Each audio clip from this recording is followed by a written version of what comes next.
Martial world in Hindi explained. अगर आपको कहानी पसंद आए तो चैनल नोवेल मज़ा को लाइक और सब्सक्राइब करें। हमारे चैनल में हर सप्ताह नई कहानियों का आनंद लें। धन्यवाद।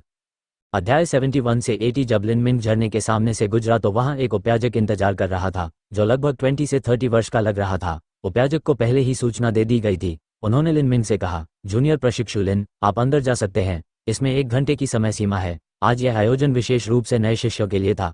कठिनाई स्तर पहले ही 7वें स्तर पर निर्धारित किया गया है। क्या कोई सवाल है?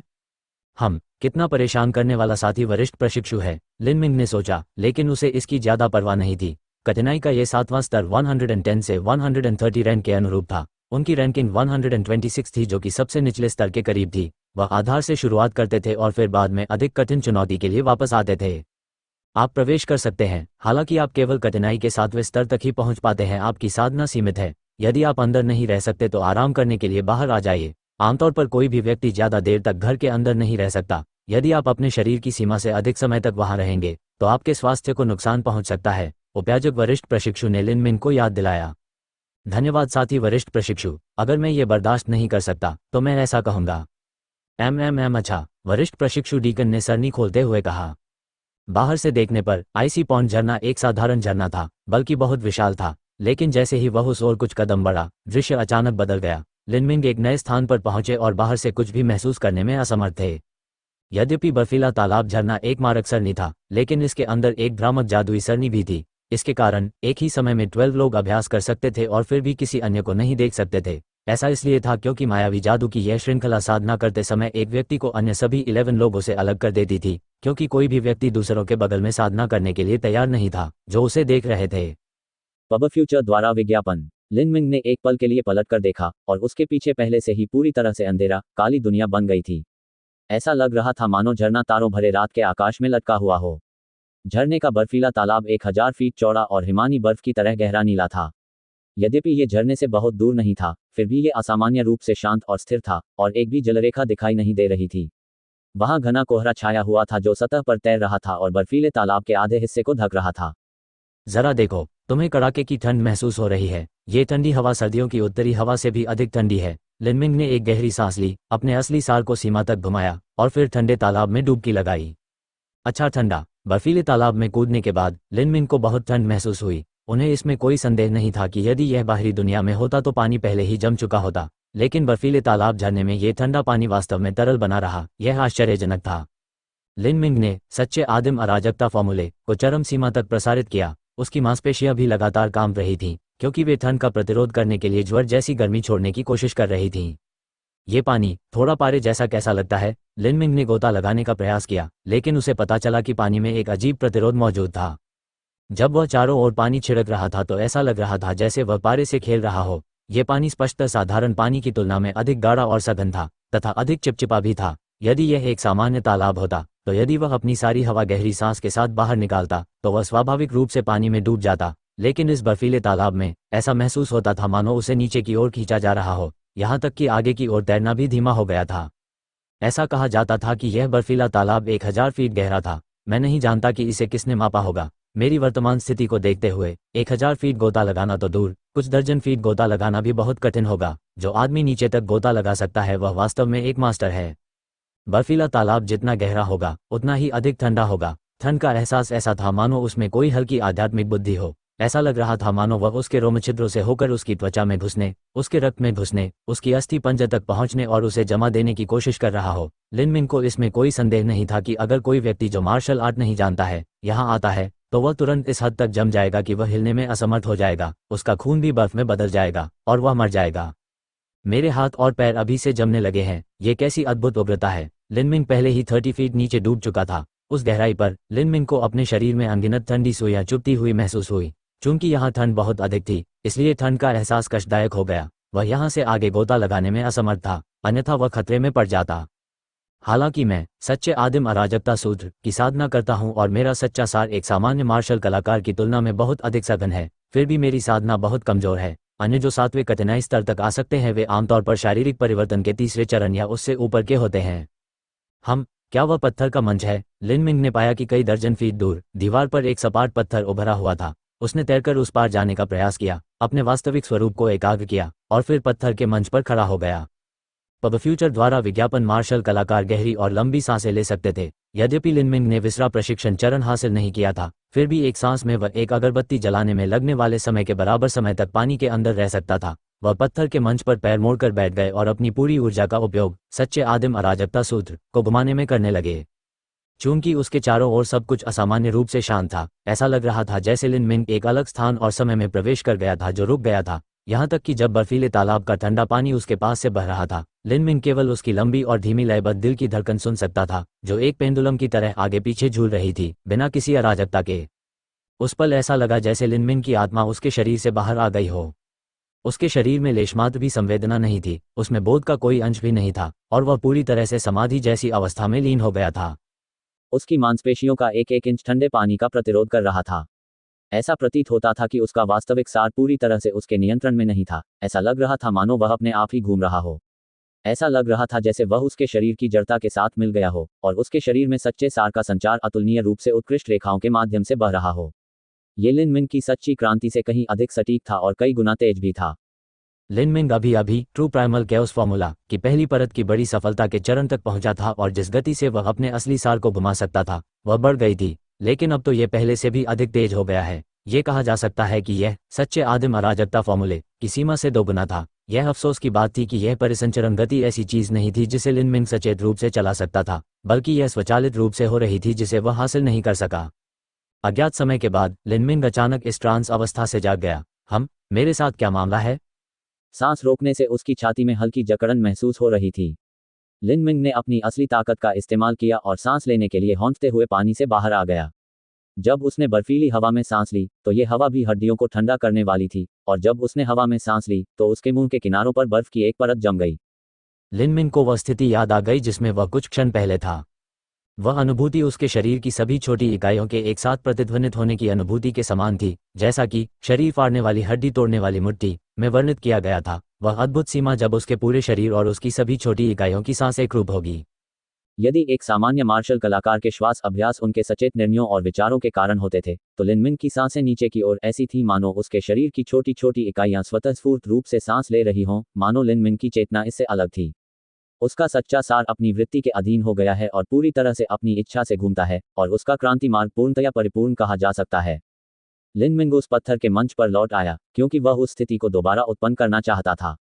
हालांकि वह इस स्थिति को दोबारा महसूस नहीं कर सका। ऐसा प्रतीत होता है कि सच्चा आदिम अराजकता फॉर्मूला और भी अधिक उन्नत हो गया है तथा उसने पूर्णता की अवस्था प्राप्त कर ली है। जब लिन मिंग ने ठंड का प्रतिरोध करने के लिए ट्रू प्राइमल कैस फॉर्मूला को घुमाया तो उसने प्रभावशाली ढंग से पाया कि उसकी वास्तविक सार परिसंचरण गति 40% बढ़ गई थी। ये ट्रू प्राइमल कैस फॉर्मूला की पहली परत का परफेक्ट चरण था। बड़ी सफलता आसान है, पूर्णता कठिन है। लिन मिंग ने सोचा था कि वह ट्रू प्राइमल कैओस फॉर्मूला की पहली परत की परफेक्ट सीमा को सामान्य से अधिक तेजी से प्राप्त कर लेगा, लेकिन उसने यह नहीं सोचा था कि वह इसे इतनी जल्दी प्राप्त कर लेगा। क्या ये उस स्थिति के कारण था जिसमें मैं कुछ क्षण पहले था? लिन मिंग का दिल पागलों की तरह उछल पड़ा। पब फ्यूचर द्वारा विज्ञापन। ऐसा कहा जाता है कि कभी कभी एक मार्शल कलाकार रहस्यमय अवस्था में प्रवेश कर जाता था, उदाहरण के लिए जिसे वे अचानक ज्ञान कहते थे, इत्यादि। प्राचीन पुस्तकों में उल्लेख है कि एक मार्शल कलाकार बोधि वृक्ष के नीचे बैठता था और एक रात के लिए एक चट्टान के नीचे ध्यान करता था। रात भर में उनके बाल सफेद हो जाते, वे जागते और पाते कि उनकी साधना पद्धति बड़ी सफलता के चरण तक पहुंच गई है और उनकी साधना में बहुत तेजी से प्रगति हुई है। यहाँ तक कि प्राचीन किंवदंतियों में भी कहा गया है कि व्यक्ति ज्ञान प्राप्त कर सकता है, अमर हो सकता है और नश्वर शून्यता से मुक्त हो सकता है। शायद अभी अभी वह उस अचानक ज्ञान या किसी अन्य अद्भुत सीमा के समान अवस्था में प्रवेश कर गया था। दुख की बात है कि वह बहुत कम समय तक ही उस अवस्था में रहे। फिर भी उन्हें इससे बहुत लाभ प्राप्त हुआ। एक मार्शल कलाकार की अजीबोगरीब स्थितियां समझ से परे थीं। इसका किसी मार्शल कलाकार की प्रतिभा से कोई लेना देना नहीं था, ये तो केवल मार्शल कलाकार के हृदय, चेतना और अन्य रहस्यमयी तथा गहन चीजों से संबंधित था। यद्यपि लिन मिंग की प्रतिभा साधारण थी, लेकिन मार्शल आर्ट के दिल के संबंध में वह स्काई फॉर्चून किंगडम के इतिहास में किसी भी अन्य प्रतिभा से नहीं हारी। चूंकि वह फिर से उस अवस्था में प्रवेश करने में असमर्थ था, इसलिए लिन मिंग ने अपने शरीर को ठंडा करने के लिए बर्फीले तालाब के ठंडे पानी का उपयोग करना जारी रखा, साथ ही अपने असली सार को प्रसारित करना जारी रखा। आत्मा एकत्रीकरण गोली की प्रभावकारिता को भी प्रेरित किया गया। लिन मिंग का आंतरिक सच्चा सार धीरे धीरे उसकी मांसपेशियों से उसकी आंत के किनारों तक बह गया। आंतरिक अंगों को ढकने वाला सच्चा सार शरीर परिवर्तन के तीसरे चरण, आंतरिक अंगों के प्रशिक्षण की सीमा का प्रतीक था। लिन मिंग गलती से शरीर परिवर्तन के तीसरे चरण के दायरे में आधा कदम रख चुका था। सफलता केवल समय की बात थी। एक मार्शल कलाकार जो शरीर परिवर्तन का अभ्यास मांस प्रशिक्षण के दूसरे चरण तक करता है, उसके पास सच्चा सार होता है जो उनकी मांसपेशियों को नम करता है और सतह को उससे भर देता है। तीसरे चरण विसरा प्रशिक्षण में वास्तविक सार आंतरिक अंगों को ढक लेगा और उनकी रक्षा करेगा। चौथे और पांचवें चरण तक सच्चा सार शरीर में गहराई तक प्रवेश करेगा, जब तक कि यह मांसपेशियों को बदल न दे और हड्डियों को न बना दे। फिर भी व्यवहार में एक मार्शल कलाकार के मांस और रक्त के प्रत्येक इंच को वास्तविक सार के साथ कवर करना असंभव था। आमतौर पर एक मार्शल कलाकार अपनी मांसपेशियों में सच्चा सार डालता है। इस प्रकार की बलपूर्वक खिलाने की प्रणाली अपने तरीके में सीमित थी। मांसपेशी का वह भाग जो बहुत अधिक मात्रा में वास्तविक सार को अवशोषित कर लेता है, वह अड़चन पैदा कर देता है। दूसरी ओर अनदेखी के कारण कुछ मांसपेशी क्षेत्रों में नमी नहीं आ पाती या उन्हें वास्तविक सार नहीं मिल पाता। इस तरह ये शरीर में एक खाली बिंदु छोड़ देगा। लेकिन वास्तविक युद्ध में हर खाली बिंदु भी एक शोषण योग्य कमजोरी थी। इसके अलावा भविष्य में जब कोई व्यक्ति शारीरिक परिवर्तन के चरम पल्स कंडेंसेशन अवधि तक पहुंचने की कोशिश करेगा, तो ये खाली बिंदु एक बड़ी बाधा बन जाएंगे। लेकिन बर्फीले तालाब में स्थिति अलग थी। बर्फीले तालाब ने शरीर के मांस के हर इंच को उत्तेजित कर दिया। ठंडी हवा रोमछिद्रों से प्रवेश कर पूरे शरीर को उत्तेजित कर रही थी, मांसपेशियों, रक्त और यहां तक कि अस्थि मज्जा को भी। इस तरह की ठंड से निपटने के लिए व्यक्ति को अपने असली सार को जगाना पड़ता है और प्रतिरोध करने के लिए मांसपेशियों को कांपना पड़ता है। इसके लिए आवश्यक था कि शरीर की प्रत्येक छोटी इकाई ठंड का प्रतिरोध करे तथा वास्तविक सार को अवशोषित करे। धीरे धीरे रक्त और मांस का हर इंच सच्चे सार से संतुलित हो जाएगा और इस प्रकार खाली बिंदु हट जाएगा। यह महसूस करते हुए लिन मिंग ने एक गहरी सांस ली। यह कोई आश्चर्य की बात नहीं थी कि इन सभी वर्षों में स्काई फॉर्चून किंगडम के पल्स कंडेंसेशन काल के लगभग सभी मार्शल कलाकार सात गहन मार्शल हाउस से आए थे। उनके पास असाधारण प्रतिभा और उत्कृष्ट साधना पद्धतियों के अतिरिक्त रहस्यमय और गहन संसाधन भी थे। पल्स कंडेंसेशन पीरियड तक पहुंचना एक सामान्य मार्शल कलाकार की तुलना में कहीं अधिक आसान था। लिंग सेन, ताकू और अन्य शीर्ष स्तरीय प्रतिभाओं का तो जिक्र ही न करें, भले ही वे केवल तीसरी श्रेणी की प्रतिभा ही क्यों न हो, जब तक कि वे दुर्लभ और बहुमूल्य औषधियों के साथ उनका समर्थन करने में कोई कसर नहीं छोड़ते, वे भी पल्स कंडेंसेशन पीरियड को पार कर सकते हैं। इससे पहले अगर मैंने पहले स्तर के स्काई फॉर्चून मार्शल हाउस में प्रवेश करने का विकल्प चुना होता, तो भले ही मेरे पास अराजक गुण मुकाबला मेरिडियन होते, फिर भी मैं अपने मांस और खून के हर इंच को प्रशिक्षित नहीं कर पाता। बस इस बर्फीले तालाब में ऐसे चमत्कारी प्रभाव हैं। अन्य साधना कक्षों में भी अन्य रहस्यमय प्रभाव होने चाहिए। ये 7 प्रमुख हत्या यंत्र बहुत कीमती हैं। मुझे जल्द से जल्द अपना पद बढ़ाना होगा ताकि मैं 7 प्रमुख संहारक समूहों के संसाधनों का स्वतंत्र रूप से आनंद ले सकूं। मेरा एक सवाल है, क्या होगा यदि कठिनाई का ये 7वां स्तर मेरी रैंकिंग के लिए उपयुक्त नहीं है? उपयाजक वरिष्ठ प्रशिक्षु ने व्यंग्यात्मक मुस्कान के साथ कहा, आप ये पूछ रहे हैं, लेकिन आपको अंदर रहने की आवश्यकता नहीं है। बर्फीले तालाब में शीतलता व्याप्त है। यदि आप 1/4 घंटे के लिए अंदर चले गए तो आप पूरी तरह जम जाएंगे। आराम करने के लिए बाहर आना भी सामान्य बात है। जूनियर प्रशिक्षु लिन, तुम अंदर गए और बाहर नहीं आए। हालांकि ये प्रभावशाली है कि आप अंदर ही रहे, लेकिन कृपया सुनिश्चित करें कि आप अपने शरीर के स्वास्थ्य को नुकसान न पहुंचाएं। वरिष्ठ प्रशिक्षु भाई, आपकी सलाह के लिए धन्यवाद। मुझे वास्तव में अपने अंदर खुद को सहारा देने में कुछ समस्याएं थीं। लिन मिंग ने लापरवाही से एक औपचारिक लहजे में कहा। विनम्र होने की कोई ज़रूरत नहीं है। मेरा नाम जी डोंग है। 2 साल पहले मैं भी 7 गहन मार्शल हाउस का शिष्य था। मैंने स्नातक की उपाधि प्राप्त की, लेकिन उसके बाद मैं 7 प्रोफाउंड मार्शल हाउस में डीकन के रूप में रहा। जूनियर अप्रेंटिस भाई, इतनी कम उम्र में आपके पास इतनी ताकत है। वास्तव में आपके पास भविष्य में असीम संभावनाएं हैं। वरिष्ठ प्रशिक्षु, यद्यपि मुझे कुछ हद तक मूर्ख माना जाता है, फिर भी मेरे पास खेती करने का कुछ संचित अनुभव और ज्ञान है। यदि बाद में जूनियर अप्रेंटिस भाई को कोई प्रश्न या अस्पष्ट क्षेत्र हो तो वे मुझसे निसंकोच पूछ सकते हैं। जी डोंग की साधना अस्थि निर्माण के चरम पर रुक गई थी। पल्स कंडेंसेशन काल के मार्शल कलाकारों के लिए, जब तक वे स्काई फॉर्चून किंगडम की सेवा में अपना जीवन समर्पित करने के लिए तैयार थे, उन्हें एक उपाधि दी जाएगी। स्वाभाविक रूप से वे यहाँ उपयाजक बनकर नहीं रहेंगे। जी डोंग ने पहले ही लिन मिंग का नाम सुना था, और अब जब वह उससे मिला तो उसने देखा कि इस युवक की ताकत अफवाहों के अनुसार ही थी। यद्यपि लिन मिंग की प्रतिभा को साधारण बताया गया था, लेकिन जी डोंग का मानना था कि लिन मिंग ने 15 साल की उम्र में ऐसे चमत्कार किए हैं, वह निश्चित रूप से भविष्य में फिर से ऐसा करने में सक्षम होगा। इस प्रकार उसके दिल में लिन मिंग से दोस्ती करने की इच्छा पैदा हुई। धन्यवाद वरिष्ठ प्रशिक्षु भाई, लिन मिंग ने विनम्रतापूर्वक कुछ शब्द कहे और फिर माफी मांगकर चले गए। दिन ढलने लगा था। लिन मिंग अपने निवास पर वापस लौटने के बाद उसने भाला, भेदक इंद्रधनुष पकड़ा और सीधे मार्शल आर्ट रूम की ओर गोली चला दी। उसे दिन भर की फसल को पचाना था। 7 प्रोफाउंड मार्शल हाउस में बिताए दिन उबाऊ और संतुष्टिदायक थे। हर सुबह लिन मिंग सूर्योदय से पहले उठ जाता और अपने बिस्तर से बाहर निकल जाता। वह अकेले आंगन में बैठकर सुबह की शुद्ध हवा में सांस लेता था।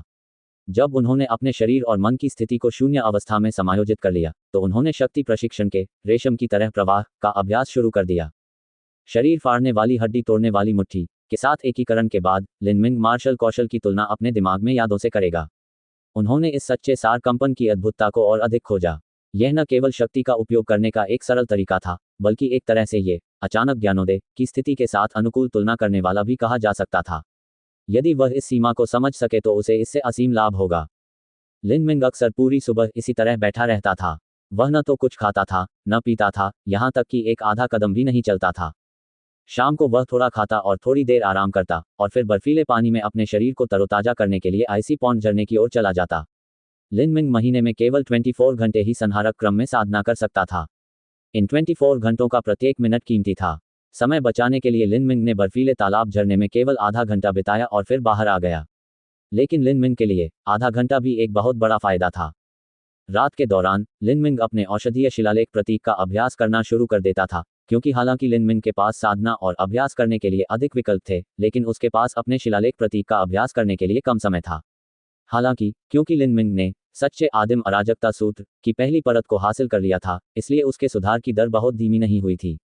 औषधीय शिलालेख प्रतीक का अभ्यास करने की प्रक्रिया में लिन मिंग ने सच्चे आदिम अराजकता सूत्र का भी अभ्यास किया।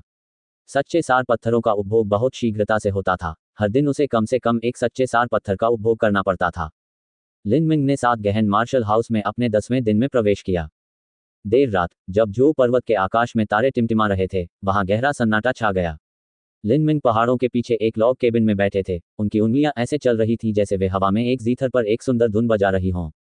प्रत्येक गति एक रंगीन शिलालेख प्रतीक का निर्माण करती थी, क्योंकि वे तैरते थे और एक दूसरे पर आरोपित होते थे। इन पिछले 10 दिनों में बार बार अनगिनत हार का सामना करने के बाद लिन मिंग ने अंततः त्रुटि दर को 31% तक कम कर दिया था। सच्चे आदिम अराजकता सूत्र की पहली परत से अपने सच्चे सार में वृद्धि के साथ लिन मिंग औषधीय शिलालेख प्रतीक को तैयार करने में लगने वाले समय को मुश्किल से सहन करने में सक्षम था। जैसे ही प्रत्येक सामग्री को लिन मिंग के सच्चे सार द्वारा हवा में उड़ाया गया, वे उसकी आत्मा शक्ति के प्रभाव में एक साथ निर्देशित हुए, जहां उन्होंने चमकदार रेखाएं और प्रतीक बनाए। लिन मिंग का माथा धीरे धीरे पसीने की बूंदों से ढक गया, हालांकि उसके चेहरे पर धीरे धीरे उत्साह का भाव प्रकट होने लगा। चौथे स्तर के क्रूर जानवरों का खून, अंतिम शिलालेख प्रतीक, पूरा हुआ। मैंने अंततः इसे पूरा कर लिया है। जिस क्षण लिन मिंग ने अपना असली सार वापस लिया, एक चमक हुई। कई दर्जन तैरते हुए शिलालेख चिन्ह और रेखाएं प्रकाश से चमक उठी, जब वे हवा में एक दूसरे से परावर्तित हुईं और अंततः एक उदात्त ज्वाला छवि में संघनित हो गईं। ये निचली आत्मा उपचार प्रतीक था। यह अंततः समाप्त हो गया। लिन मिंग ने प्रतीक कागज का एक टुकड़ा लिया और औषधीय प्रतीक ने प्रतीक कागज पर खुद को अंकित कर दिया। इस छोटी सी चीज के लिए लिन मिंग ने बहुत सारा समय और पैसा खर्च किया था।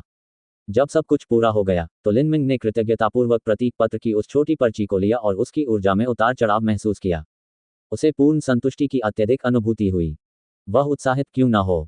यदि इन 2 उच्च गुणवत्ता वाली गोलियों में से किसी पर भी इस औषधीय शिलालेख का प्रयोग किया जाए तो उनकी प्रभावकारिता कई गुना बढ़ जाएगी। वे दोनों गोलियां मूलतः उच्च गुणवत्ता वाली थीं, जिनका कोई बाजार मूल्य नहीं था, फिर उनकी प्रभावकारिता को कई गुना बढ़ाने की ये कैसी अवधारणा थी। शायद अब 7 गहन घाटियां भी इसे बहुमूल्य समझेंगी। ये जानना जरूरी था कि एक गोली की प्रभावकारिता 2 गुनी हो जाने के बाद उस गोली का मूल्य 10 गुना या यहाँ तक कि कई दसियों गुना बढ़ जाएगा। ऐसा इसलिए था क्योंकि जब भी कोई मार्शल कलाकार गोली लेता था तो उसके शरीर में प्रतिरोध विकसित हो जाता था। उदाहरण के लिए, जब लिन मिंग ने स्वर्ण मृग की गोली ली थी तो उसने जो पहली गोली खाई थी उसका सबसे अच्छा प्रभाव पड़ा था। दूसरी स्वर्ण मृग गोली का प्रभाव पहली गोली का आधा ही था तथा तीसरी गोली का प्रभाव दूसरी गोली का आधा ही था। इसलिए भले ही लिन मिंग अमीर था, उसने केवल 6 गोल्डन डियर पिल्स खरीदी थी, 3 अपने लिए और 3 लिन शियाओदों के लिए। ऐसा इसलिए था क्योंकि एक बार बहुत अधिक दवा लेने पर उसका प्रभाव नगण्य हो जाता था, या हो सकता था कि कोई प्रभाव ही न पड़े। भले ही उसने 10,000 गोलियां खाई हों, तो भी अंतिम 9,999 गोलियां मिलकर पहली से कमतर होंगी। गोल्डन स्नैक स्कारलेट पिल और क्रिम्सन गोल्ड ड्रैगन मैरो पिल भी ऐसे ही थे। लेकिन यदि किसी गोली की प्रभावकारिता 2 गुनी हो जाए तो उसका ग्रेड भी बढ़ जाएगा और यह उच्च ग्रेड की गोली लेने के समान ही होगा। इसका प्रभाव मूल की तुलना में कई गुना बढ़ जाएगा। इन सच्चाइयों को समझते हुए लिन मिंग स्वाभाविक रूप से अपने दिल में उत्साहित था। लेकिन उन्होंने तुरंत इस औषधीय शिलालेख प्रतीक का उपयोग नहीं किया। इसके बजाय उन्होंने उसे दूर रख दिया और फिर अच्छे से गहरे स्नान किया। इसके बाद वे ध्यान मुद्रा में बैठ गए और सांस लेने लगे, अपने शरीर की सभी सूक्ष्म इकाइयों की सांस को समायोजित करने लगे तथा अपनी मानसिक स्थिति को उसके सर्वोत्तम रूप में समायोजित करने लगे। लिन मिंग को ये बात बिल्कुल स्पष्ट थी कि क्या होगा। यदि वह ये गोली खा लेता तो निश्चित रूप से वह अगले चरण विसरा ट्रेनिंग में पहुंच जाता। ये एक बहुत बड़ी घटना थी और अगर कुछ गड़बड़ हो जाती तो उसके आंतरिक अंगों को नुकसान पहुंचता। लेकिन इस गोल्डन स्नैक स्कारलेट पिल की प्रभावकारिता कई गुना बढ़ गई थी। ये एक वास्तविक खतरनाक रूप से शक्तिशाली दवा बन गई थी। एक बार कुछ गलत हो गया तो उसका शरीर गोली के चरम प्रभावों को सहन नहीं कर पाएगा, उसके अंग फट जाएंगे और उसकी मृत्यु हो जाएगी। इसलिए गोली लेने से पहले लिनमिंग को यह सुनिश्चित करना था कि उसका मन और शरीर बिना किसी छोटी सी भी खामी के सर्वोत्तम स्थिति में हो। लिनमिंग ने आधे घंटे तक पूर्ण श्वास का अभ्यास किया, फिर एक सच्चा सार पत्थर लिया और सच्चे आदिम अराजकता सूत्र की पहली परत को घुमाया, जिससे उसके शरीर का सच्चा सार धीरे धीरे बहाल हो गया और चरम स्थिति में लौट आया। जब सारी स्थितियां चरम सीमा पर पहुंच गईं, तो लिनमिंग ने सुनने के लिए अपने कान खड़े कर लिए। सच्चे आदिम अराजकता फॉर्मूले का अभ्यास करने के बाद लिनमिंग की गहरी धारणा कई गुना बढ़ गई थी। अब रात काफी हो चुकी थी और सब कुछ शांत था।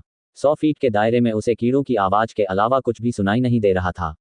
यह निर्धारित करने के बाद कि आसपास कोई नहीं छिपा है, लिनमिंग ने लोअर स्पिरिट कंस्ट्रक्शन सिंबल के साथ गोल्डन स्नैक स्कारलेट पिल ले ली। क्रिम्सन गोल्ड ड्रैगन मैरो पिल कहीं अधिक शक्तिशाली है। यदि इसकी प्रभावशीलता कई गुना बढ़ गई तो मैं इसके प्रभावों का सामना नहीं कर पाऊंगा। मैं इस गोल्डन स्नैक स्कारलेट पिल से शुरुआत करूंगा। लिनमिंग ने एक गहरी सांस ली और फिर अपने हाथों से निचली आत्मा इलाज प्रतीक को तोड़ दिया। उस समय अंधेरे कमरे में एक प्रकाश स्तंभ चमक उठा और ज्वाला का प्रतीक प्रज्वलित हो गया। स्वर्ण सर्प लाल रंग की गोली के चारों ओर आग की लिपटों की एक माला लिपटी हुई थी और ये कई पलक झपकने तक जारी रही, इससे पहले कि अंततः यह आग की सुंदर रेखाओं में परिवर्तित हो गई और सुनहरे लाल रंग की गोली पर एक छोटी सी ज्वाला का निशान बन गई। एक चमकदार रोशनी ने कुछ क्षण के लिए पूरे कमरे को रोशन कर दिया और अंततः कमरा पुनः अंधकार में डूब गया। हो गया। लिनमिंग ने धीरे से गोली उठाई और अपने मुंह में रखी, फिर निगल ली। ऐसी शक्तिशाली और खतरनाक गोली को खाने के बाद उसके लिए उस तरह आराम पाना असंभव था जैसा स्वर्ण मृग की गोली लेने के बाद होता था। दवा का प्रभाव अचानक उसके शरीर में उछल पड़ता और एक हिंसक भयंकर तूफान की तरह उस पर हमला कर देता। इस अत्यंत दर्दनाक प्रक्रिया के लिए लिनमिंग ने मनोवैज्ञानिक रूप से तैयारी कर ली थी। गोली बर्फ के टुकड़े की तरह ठंडी थी और आसानी से उसके गले से होते हुए पेट में चली गई। वहां यह घटना बिना कुछ घटित हुए चुपचाप शांत हो गई। लिनमिंग जानता था कि ऐसा केवल इसलिए हुआ क्योंकि गोली पिघली नहीं थी। उन्होंने चुपचाप अपने शरीर में सच्चे आदिम अराजकता फॉर्मूले को घुमाया। 1/4 घंटे के बाद लिनमिंग का शरीर ठंडा होने लगा और एक ठंडी धारा उसके खून में परिवर्तित हो गई और उसके रक्त प्रवाह के साथ उसके पूरे शरीर में फैल गई। उसका शरीर ऐसा महसूस कर रहा था मानो वह 7 प्रमुख संहारक समूहों के बर्फीले तालाब झरने में खो गया हो। उसके शरीर की सभी दिशाओं में गहरी आर्कटिक ठंड फैल गई। लिनमिंग के माथे से ठंडा पसीना टपक कर उसकी बाहों और कंधों से बह निकला। ऐसा लग रहा था जैसे लिनमिंग का शरीर एक रिसता हुआ पानी का थैला बन गया हो। गोल्डन स्कारलेट सांप एक ठंडे खून वाला जानवर था। इसकी प्रकृति अत्यंत ठंडे तत्वों वाली थी और सांप का पित्ताशय वह स्थान था जहां ये सारी बर्फीली ठंडी हवा उसके शरीर में एकत्रित होती थी। इस सांप के पित्ताशय से बनी गोली से खेती करना एक अतुलनीय तीव्र ठंड का अनुभव करने जैसा था। अपने शरीर में इस सर्दी की ठंड को दबाने के लिए लिनमिंग ने सच्चे आदिम अराजकता फॉर्मूले को फिर से घुमाना शुरू कर दिया। हालांकि ऐसा लग रहा था जैसे उसका असली सार जम गया हो और उसका पूरा शरीर ठंड से कांप रहा था और उसकी साधना कला का संचालन काफी धीमा हो गया था। बर्फीले तालाब झरने पर लिनमिंग ने महसूस किया था कि बर्फीले तालाब की सुन्न करने वाली ठंड उसके छिद्रों के माध्यम से प्रवेश कर उसके शरीर में प्रवेश कर गई थी, लेकिन यह गोल्डन स्नैक स्कारलेट गोली सीधे खा ली गई थी। ठंडी ऊर्जा उसके अंदर तक पिघल गई और उसकी अस्थि मज्जा तक में समा गई। यदि यह एक सामान्य गोल्डन स्नैक स्कारलेट पिल होती तो लिनमिंग अपने मोटे और गहरे सच्चे सार के साथ आसानी से इस हड्डी को भेदने वाली ठंड का विरोध कर सकता था। हालांकि लिनमिंग ने इस गोल्डन स्नैक स्कारलेट पिल की प्रभावकारिता को कई गुना बढ़ाने के लिए लोअर स्पिरिट कंस्ट्रक्शन सिंबल का उपयोग किया था। यदि इस साधना वाले किसी अन्य मार्शल कलाकार ने इसे खाया होता तो संभवतः उनका रक्त जम जाने से उनकी मृत्यु हो गई होती। इतने शक्तिशाली दुष्प्रभावों का सामना करते हुए लिनमिंग की अद्भुत दृढ़ इच्छाशक्ति के बावजूद उसे विरोध करना कठिन लगा। यदि सच्चा सार पाइप से बहते पानी की तरह है तो ये कड़ाके की ठंड उस पानी को जमा रही है। सच्चे सार का प्रचलन सर्वत्र अवरोध हो गया। लिनमिंग का मन इस बात पर स्पष्ट था कि यदि वह अपने पूरे शरीर में सच्चे सार का प्रवाह नहीं कर सकता तो उसके शरीर के कुछ हिस्से जम जाएंगे और वे नेक्रोटाइज होकर सड़ने लगेंगे। हालांकि लिनमिंग अपने शरीर के अधिकांश हिस्से को सही सार के साथ बचाने में सक्षम था, लेकिन अगर उसके शरीर का एक छोटा सा हिस्सा भी ठंड से नष्ट हो गया तो ये गोली की प्रभावकारिता की बर्बादी होगी। इतना ही नहीं, यदि उन चोटों के साथ वह स्थायी रूप से दुर्बल करने वाली विकलांगता को रोकने में भी कामयाब हो जाता है, तो भी उसे अपने शरीर को फिर से वास्तविक सार के साथ तैयार करने की आवश्यकता होगी और इसमें बहुत सारा समय बर्बाद होगा। ये सोचते हुए लिन मिंग ने अपने दांतों को भींच लिया और अपने पूरे शरीर में कंपन करने के लिए अपने असली सार को बलपूर्वक उत्तेजित किया। अपने संपूर्ण शरीर में सच्चे सार के कंपन के साथ वह उस ठंड को तोड़ देगा जिसने उसके शरीर में सच्चे सार के प्रवाह को रोक दिया था। मूल रूप से लिन मिंग ने सोचा था कि उसका पूरा शरीर पीड़ा में होगा और वह ऐसी स्थिति में होगा जहां उसे ध्यान केंद्रित करने और अपनी चेतना को एकाग्र करने में कठिनाई होगी, जिससे उसके शरीर की सभी छोटी इकाइयां वास्तविक सार प्रतिध्वनि प्राप्त कर सकें। हालांकि लिन मिंग ने यह नहीं सोचा था कि इस समय वह आसानी से शक्ति प्रशिक्षण के रेशम की तरह प्रवाह की उस मायावी स्थिति में प्रवेश कर जाएगा। ऐसा इसलिए था क्योंकि ठंड की ठंड उसकी अस्थि पंजर तक पहुंच गई थी और लिन मिंग के शरीर की सभी अनगिनत छोटी इकाइयों को अनायास ही ठंडी ऊर्जा के इस आक्रमण का विरोध करना पड़ा। साथ मिलकर वे एक ही दुश्मन के प्रति घृणा साझा करते थे। इस गोली को तोड़ने से मेरे शरीर में वास्तव में इस प्रकार का परिवर्तन हुआ। लिन मिंग इतना व्यस्त था कि वह इस बारे में खुश नहीं हो सका। वह अपने शरीर में जमी बर्फ की ठंडक को तोड़कर बाहर आने के लिए अपने असली स्वरूप को जगाने लगा। इसके साथ ही उसके शरीर में ये छोटी इकाइयां भी स्वतंत्र रूप से उसके शरीर का सच्चा सार अवशोषित करने और उसे नियंत्रित करने लगीं। ये परिवर्तन न केवल उसकी मांसपेशियों की सतह पर था, बल्कि उसके अंगों में भी था। सच्चा सार विसरा प्रशिक्षण। लिन मिंग पहले ही शारीरिक परिवर्तन के तीसरे चरण की दहलीज को छू चुका था, लेकिन इस गोल्डन स्नैक स्कारलेट पिल को लेने के बाद लिन मिंग आखिरकार उस अंतिम कदम को उठाने और आधिकारिक तौर पर शारीरिक परिवर्तन के तीसरे चरण में प्रवेश करने में सक्षम हो गया। शरीर प्रशिक्षण के तीसरे चरण में सच्चा सार अंगों को सहमित करेगा और उनकी रक्षा करेगा। इससे लड़ने की क्षमता बढ़ेगी और केवल इतना ही नहीं, बल्कि एक मार्शल कलाकार के आंतरिक अंग सच्चे सत्व से तर हो जाएंगे। हृदय और फेफड़े मजबूत होंगे तथा रक्त और जीवन शक्ति भरपूर होगी। सांसें लंबी हो जाएंगी और सहन शक्ति बहुत बढ़ जाएगी। ऐसे समृद्ध रक्त की सिंचाई से मांसपेशियों की ताकत भी धीरे धीरे बढ़ेगी। विसरा प्रशिक्षण में सफलता के बाद सच्चा सार उसके आंतरिक अंगों में प्रवेश करने लगा। लिन मिंग ने उसी समय अपने ऊपर दबाव कम होते हुए महसूस किया। उसके वास्तविक सार के परिसंचरण पर ठंडी ऊर्जाओं की बाधा भी एक एक करके टूट गई। उसके शरीर के भीतर की ठंडी स्तब्ध कर देने वाली ऊर्जाएं बिखर गईं और उसने उन्हें अपने अंदर समाहित कर लिया ताकि वह स्वयं को सहमित कर सके। इस बिंदु पर लिन मिंग अपने शरीर पर ठंडी हवा के हमले से बच गया था। गोल्डन स्नैक स्कारलेट पिल की प्रभावकारिता पूरी तरह से अवशोषित हो गई थी। अब केवल समेकन प्रक्रिया ही शेष रह गई थी। लगभग 2 घंटे के बाद लिन मिंग ने अपनी दोनों आंखें खोलीं। उसने एक लंबी सांस छोड़ी, लेकिन क्योंकि यह सांस बहुत ठंडी थी, जैसे ही उसने बाहरी हवा को छुआ, उसने तुरंत हवा में मौजूद पानी की नमी को सफेद कोहरे में बदल दिया। लिन मिंग की इस एक सांस ने अप्रत्याशित रूप से हवा में एक सीधा गैसीय तीर बना दिया था जो 5 से 6 फीट दूर तक पहुंच गया था। सांस लेना सांप की तरह था, सांस छोड़ना तीर की तरह था। ये वास्तव में विसरा प्रशिक्षण का संकेत था। हालांकि सभी विसरा ट्रेनिंग मार्शल कलाकार इस कदम को हासिल नहीं कर सके। कुछ मार्शल कलाकारों का विसरा प्रशिक्षण संपूर्ण या संपूर्ण नहीं था और उनका वास्तविक सार उनके शरीर के आंतरिक अंगों के केवल एक छोटे से हिस्से को ही कवर करता था, या ये केवल सतह पर ही हो सकता था, पूरे शरीर में नहीं। इन जैसे मार्शल कलाकारों के साथ भले ही वे विसरा प्रशिक्षण चरण में थे, उनकी ताकत उन लोगों की तुलना में बहुत कमजोर थी जिनका विसरा प्रशिक्षण पूरा हो चुका था। शक्ति प्रशिक्षण, मांस प्रशिक्षण, आंत प्रशिक्षण, मांसपेशियों में परिवर्तन, अस्थि निर्माण, नाड़ी संघनन। ये 6 चरण आगे आने वाले प्रत्येक चरण की नींव के आधार थे तथा इन्हें क्रमबद्ध तरीके से चरण दर चरण किया जाना था। उदाहरण के लिए, यदि किसी मार्शल कलाकार का मांस प्रशिक्षण गहन और पूर्ण नहीं है, तो उनकी मांसपेशियों की सतह पर वास्तविक सार सीमित होगा।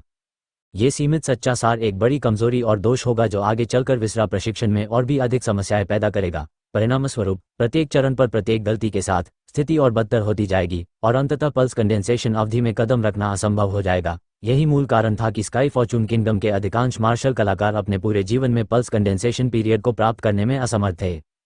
इसलिए स्काई फॉर्चून किंगडम के मार्शल कलाकारों के साथ भले ही वे एक ही चरण में हों, उनकी व्यक्तिगत शक्तियों के बीच भारी असमानताएं होंगी। सात गहन मार्शल हाउस के शिष्यों के लिए इन चुनौतियों को पार कर पाना कोई असामान्य घटना नहीं थी। यदि इसके बजाय आप ऐसा नहीं कर सके तो ये बहुत निराशाजनक बात होगी। शरीर परिवर्तन के तीसरे चरण तक पहुंचने के बाद 7 दिनों तक लिन मिंग कहीं नहीं गया। वह स्वर्ण नाग स्कारलेट गोली के बचे हुए प्रभावों को पचाने और अपनी साधना को मजबूत करने के लिए अपने निवास में ही रहे। इस दौरान लिन मिंग ने अपने शेष 10 सच्चे सार पत्थरों को पूरी तरह से और सफाई से खा लिया था। इन असली सार पत्थरों को देखकर, जो पूरी तरह से अपनी चमक खो चुके थे, लिन मिंग ने मुस्कुराने की कोशिश की और अपना सिर हिलाया। उन्हें डर था कि इन चीजों की उन्हें सैकड़ों या हजारों की जरूरत पड़ेगी और वह भी शायद पर्याप्त न हो। यदि वह तेजी से मार्शल आर्ट के उच्च स्तर तक पहुंचना चाहता था तो ये सच्चे सार पत्थर आवश्यक थे, लेकिन यदि वह अधिक सच्चे सार पत्थरों के बदले में कुछ और चाहता तो उसे अविश्वसनीय रूप से भारी मात्रा में सोने की आवश्यकता होती। ये संभवतः ओवरवेलमिंग रून शिलालेखों को बेचकर इतना सोना प्राप्त करने का एक निरर्थक प्रयास था। जहां कैंग के साथ मैच की तारीख नज़दीक आती जा रही है, मुझे आश्चर्य है कि मेरी ताकत कितनी बढ़ गई है। मैं रैंकिंग पत्थर पर कितनी ऊंचाई तक पहुंच सकता हूं? लिन मिंग 10,000 हत्या सरणी मूल्यांकन में अगले रैंकिंग युद्ध की बेहोशी से आशंका कर रहा था। अब उसके पास अपनी ताकत का परीक्षण करने के लिए कोई प्रतिद्वंद्वी नहीं था, इसलिए वह केवल ताकत मापने वाले कमरे में ही जा सकता था। जब लिन मिंग शक्ति मापने वाले कमरे में पहुंचे तो दोपहर का समय था और अंदर केवल 4 या 5 लोग अपनी शक्ति का परीक्षण कर रहे थे। लिन मिंग एक अज्ञात कोने में चला गया, पत्थर के स्तंभ पर निशाना साधा और खुलेआम मुक्का मारा। पेंग! जैसे ही प्रकाश की किरण पागलों की तरह ऊपर नीचे कूदने लगी, पत्थर का खंभा जोर जोर से हिलने लगा। अंततः ये लगभग 4 फीट पर स्थिर हो गया। 3900 जिन्स। ये केवल एक सामान्य मुक्का था, फिर भी इसका ये परिणाम हुआ। इस परिणाम से लिन मिंग काफी संतुष्ट था। प्रारंभ में प्रवेश परीक्षा में शक्ति परीक्षण के दौरान स्वर्गीय निवास के बड़े वरिष्ठ प्रशिक्षु लिंग सेन उनके लिए प्रदर्शन करने आए थे। उसने पत्थर के स्तंभ पर भी लापरवाही से मुक्का मारा था, जिसका परिणाम 4900 जिन था। लिन मिंग को यह पल बिल्कुल साफ याद था। इस बार उसने जानबूझकर पत्थर के स्तंभ पर मुक्का मारा था ताकि देख सके कि उसके और लिंग सेन के बीच अभी भी कितना अंतर है। लिन सेन शरीर परिवर्तन के चौथे चरण के शिखर पर है और अस्थि निर्माण चरण तक पहुंचने के लिए आधा कदम है। मैं अभी शरीर परिवर्तन के तीसरे चरण के आरंभिक चरण में हूं, लेकिन अंतर केवल 1000 जिन्स का है। जब मैं शरीर परिवर्तन के चौथे चरण को प्राप्त कर लूंगा तो मेरी ताकत निश्चित रूप से उससे अधिक हो जाएगी। लेकिन एक मार्शल कलाकार सिर्फ ताकत को ही नहीं देखता। ताकत मेरा मजबूत पक्ष है, लेकिन मैं अन्य पहलुओं को पीछे नहीं रहने दे सकता। ये बात ध्यान में रखते हुए लिन मिंग ने एक गहरी सांस ली और अपने शरीर को पूरी तरह से आराम दिया। वह कुछ क्षण के लिए अपनी आंखें बंद करके वहीं खड़ा रहा और फिर धीरे से अपनी सांसों को नियंत्रित किया।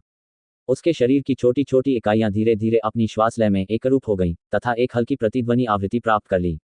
फिर लिन मिंग ने झटके से अपनी आंखें खोली, अपनी ताकत को अपनी जांघों से कमर तक फैलाया और तुरंत अपनी स्थिर स्थिति से आगे की ओर उछल पड़ा। टकराना! मुट्ठी ने ताकत मापने वाले पत्थर के स्तंभ पर दुर्भावनापूर्ण स्टील के बाट की तरह प्रहार किया और कंपन खत्म नहीं हुआ। प्रकाश किरण पहले 4200 जिन तक ऊपर गई, फिर 4200 जिन और 4300 जिन के बीच ऊपर नीचे आगे पीछे घूमती रही। जब एक सामान्य मार्शल कलाकार पत्थर के स्तंभ पर अपनी ताकत मापता था तो प्रकाश किरण कई बार चमकती थी, ऊंची उठती थी और फिर नीचे गिर जाती थी। लेकिन लिन मिंग की मुट्ठी ने वास्तव में प्रकाश किरण को 20 से अधिक सांसों के लिए 4200 जिन और 4300 जिन के बीच ऊपर और नीचे उड़ा दिया। ये सच्चा सार कंपन था, जिसका प्रभाव शक्ति प्रशिक्षण के रेशम की तरह प्रवाह को विकसित करने से प्राप्त हुआ था। मेरी मुट्ठी की ताकत 4200 जिन और 4300 जिन के बीच है, लेकिन इस फ्लो लाइक सिल्क का उपयोग करके मैं वास्तव में अपने प्रतिद्वंद्वी के शरीर में अपनी मुट्ठी की ताकत भेज सकता हूं और उसके महत्वपूर्ण अंगों पर हमला कर सकता हूं। इसके अलावा ये लगातार हमला करता है। एक मार्शल कलाकार जो पूरी तरह से विसरा प्रशिक्षण से नहीं गुजरा, वह मर जाएगा। यहां तक कि विसरा प्रशिक्षण में बड़ी सफलता प्राप्त करने वाला एक मार्शल कलाकार या यहां तक कि ऑल्टरिंग मसल स्टेज का एक पावरहाउस भी मेरी मुक्का लगने के बाद गंभीर रूप से घायल हो जाएगा और खून थूकेगा। मेरी मुक्का खाने के बाद घायल हो गए और खून थूका।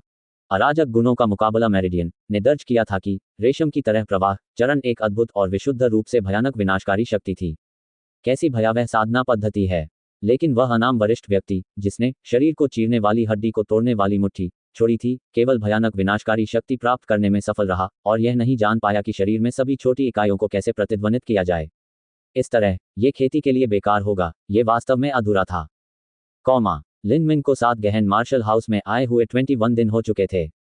सुबह सुबह लिन मिंग अपने लंबे भाले वेदक इंद्रधनुष को 7 प्रमुख संहारक व्यूहों के बर्फीले तालाब झरने तक ले गया। व्यूह के प्रबंधन और सुरक्षा के लिए जिम्मेदार उपयाजक जीडोंग ने लिन मिंग को आते देखा और मुस्कुराकर उनका अभिवादन किया। जूनियर अप्रेंटिस भाई, आप यहाँ काफी जल्दी आ गए। आप सचमुच मेहनती हैं। सुप्रभात वरिष्ठ प्रशिक्षु भाई, लिंग मिंग ने विनम्रता से अभिवादन किया। लिन मिंग सुबह और शाम के समय आइसी पॉन्ड वाटरफॉल पर आना पसंद करता था, क्योंकि इस समय अपॉइंटमेंट लेने वाले लोग कम होते थे और वह आमतौर पर इस समय के दौरान जब चाहे अपॉइंटमेंट ले सकता था। 1/4 घंटे के बाद सरनी फिर से खुल जाएगी। ये जूनियर अप्रेंटिस भाई तीसरे स्थान पर होगा, कठिनाई का 7वां स्तर। जी डोंग ने कहा। मैं आज कठिनाई को 8वें स्तर पर समायोजित करना चाहता हूँ। ये पहली बार था जब लिन मिंग शरीर परिवर्तन के तीसरे चरण तक पहुंचने के बाद बर्फीले तालाब झरने पर आया था। सच्चाई ये थी कि 7वें स्तर पर लिन मिंग काफी ठंडे क्षेत्र तक पहुंचने के लिए गहराई तक गोता लगा सकता था। हालांकि इस बार लिन मिंग अपने साथ भेदक इंद्रधनुष ले गया। पेनेट्रेटिंग रेनबो 820 जिन्स का था। यदि वह बहुत गहराई में गोता लगाता तो वापस तैरना कठिन होता। पब फ्यूचर द्वारा विज्ञापन। कठिनाई का 8वां स्तर। जी डोंग ने आश्चर्य से कहा। कठिनाई का 8वां स्तर रैंक 80 और रैंक 110 के बीच था। लिन मिंग भी इस कठिनाई को चुनौती देना चाहता था। जी डोंग लिन मिंग से आग्रह करना चाहता था कि वह इतनी लापरवाही से आगे न बढ़े, लेकिन इस समय उसने लिन मिंग के वास्तविक सार में उतार चढ़ाव में अंतर देखा। जूनियर प्रशिक्षु भाई, आप टूट गए। जी डोंग को निश्चित रूप से याद था कि पिछली बार जब लिन मिंग यहाँ आए थे तो वह शरीर परिवर्तन के दूसरे चरण के चरम पर थे। उन्होंने ये नहीं सोचा था कि वे शरीर परिवर्तन के तीसरे चरण तक इतनी जल्दी पहुंच जाएंगे। मैंने हाल ही में ही सफलता प्राप्त की है। हाँ, बधाई हो। लेकिन जूनियर अप्रेंटिस भाई, आपने तो बस तोड़ दिया। ताकत का विकास वास्तव में एक बहुत धीमी और स्थिर प्रक्रिया है और इसे संचित करने में समय लगता है। क्या आप निश्चित हैं कि आप कठिनाई के 8वें स्तर में प्रवेश करना चाहते हैं? मैंने पहले ही निर्णय कर लिया है। मैं अपना विचार नहीं बदलूंगा। ठीक है। जी डोंग ने कंधे उचकाए और लिन मिंग के अनुरोध का अनुपालन किया। 1/4 घंटे के बाद लिन मिंग ने पेनेट्रेटिंग रेनबो को उठाया और आइसी पॉन्ड वाटरफॉल की ओर बढ़ गया। जी डोंग ने देखा और पाया कि लिन मिंग के कदम बहुत भारी थे। हर बार जब लिन मिंग पहाड़ की घाटी की घास पर कदम रखता तो ये जमीन में एक गहरी छाप छोड़ देता। जी डोंग की आंखें संदेह से सिकुड़ गईं। उसकी दृष्टि उस लंबे बक्से पर केंद्रित थी जिसे लिन मिंग उठा रहा था। इतना लंबा बक्सा संभवतः भाला या परशु या ऐसा ही कुछ होगा। प्रत्येक कदम के लिए जमीन पर इतना गहरा निशान बनाने के लिए बहुत भारी हथियार की आवश्यकता होगी, कम से कम 700 या 800 जिन्स।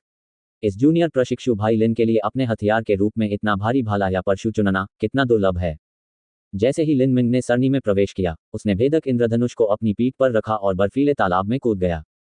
कठिनाई के 8वें स्तर पर बर्फीले तालाब की ठंडक वास्तव में एक पायदान ऊपर चली गई थी, लेकिन लिन मिंग की नई सफलता के साथ ये ठंड उसके लिए बिल्कुल सही थी। इससे पहले जब वह बर्फीले तालाब में गोता लगाता था तो जब वह पानी में डूबता था तो उसे महसूस होता था कि बर्फीले तालाब में पारे के समान एक दुर्जेय प्रतिरोध था। लेकिन अब 820 जिन भारी लंबे भाले को अपनी पीठ पर रखकर लिन मिंग वास्तव में सीधे नीचे गिर गया। अपने असली सार को तेजी से घुमाते हुए लिन मिंग पानी में धीमा हो गया। उसने अपने पैरों को एक साथ जोड़ा और अपनी पीठ पर लंबे भाले को लटकाकर वह बर्फीले तालाब की सतह के पास एक चट्टान के उभार पर पहुंचा।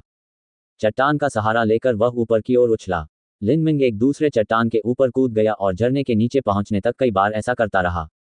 बर्फीले तालाब झरने में न केवल बर्फीला तालाब था बल्कि एक झरना भी था। झरना भी उतना ही ठंडा था, और इतना ही नहीं बल्कि पानी की एक धारा थी जो 300 फीट की ऊंचाई से नीचे गिर रही थी। उस सेना की ताकत 1000 जिन से कम नहीं थी। इस झरने के नीचे एक विशाल चट्टान थी जो पानी में डूबी हुई थी। यह उन मार्शल कलाकारों के लिए था जो झरने के नीचे साधना करना चाहते थे। ये विशाल चट्टान विशेष रूप से उस मास्टर द्वारा वहां छोड़ी गई थी जिसने इस बर्फीले तालाब झरने का निर्माण किया था, अन्यथा उस उग्र झरने के नीचे ऐसी चट्टान कैसे हो सकती थी? ये पहले से ही वर्षों के अंतहीन प्रभाव से घिस गई होगी और टुकड़ों में टूट गई होगी। कितनी जबरदस्त कुचलने वाली ताकत है। लिन मिंग ने चट्टान के ऊपर खड़े होने की कोशिश की, लेकिन पाया कि खुद को स्थिर रखना बहुत मुश्किल था। हालांकि लिन मिंग ने एक छोटी सी जगह ढूंढने में अपना समय लिया था जो झरने से बहुत ज्यादा प्रभावित नहीं थी, लेकिन यहाँ बर्फीले तालाब झरने का पानी विशेष रूप से भारी था और उसके पैरों के नीचे और शरीर पर बहने वाले पानी के कारण वह सीधे खड़े नहीं हो पा रहा था। लिन मिंग ने अपना भाला सीधे चट्टान में घुसा दिया। उसने पेनिट्रेटिंग रेनबो के भाले की शाफ्ट को पकड़ लिया और रुक गया। 1000 जिन पानी लिन मिंग की ऊपरी पीठ और कंधों पर गिरा। दर्द ऐसा महसूस हो रहा था मानो लोहे के हथौड़े लगातार उसकी पीठ पर प्रहार कर रहे हों, और ऐसा लग रहा था मानो उसका शरीर टुकड़े टुकड़े हो रहा हो। इसके अलावा ये झरना भी अतुलनीय रूप से ठंडा था, और उसके ऊपर पानी के प्रवाह की गति के कारण उसके शरीर की गर्मी और भी तेजी से फैल गई। यहाँ तक कि जब लिन मिंग सच्चे आदिम अराजकता फॉर्मूले को घुमा रहा था तो वह महसूस कर सकता था कि ठंड लगातार उसकी हड्डियों तक प्रवेश कर रही है, जैसे कि उसे अनगिनत दर्दनाक सुइयों से चुभोया जा रहा हो। लिन मिंग ने लंबे भाले को पकड़ लिया और अपने शरीर की सभी छोटी इकाइयों की सांस को समायोजित किया। उन्होंने अपने शरीर को रेशम की तरह प्रवाह की सीमा को छूने के लिए समायोजित किया और फिर सच्चे सार के इस कंपन का उपयोग करके मुश्किल से स्थिर खड़े हुए। प्रत्येक सांस के साथ लिन मिंग के आंतरिक सच्चे सार का संचार शांतिपूर्ण होने लगा और उसने खुद को अधिक से अधिक स्थिर पाया जब तक कि वह अंततः सीधा खड़ा नहीं हो सका।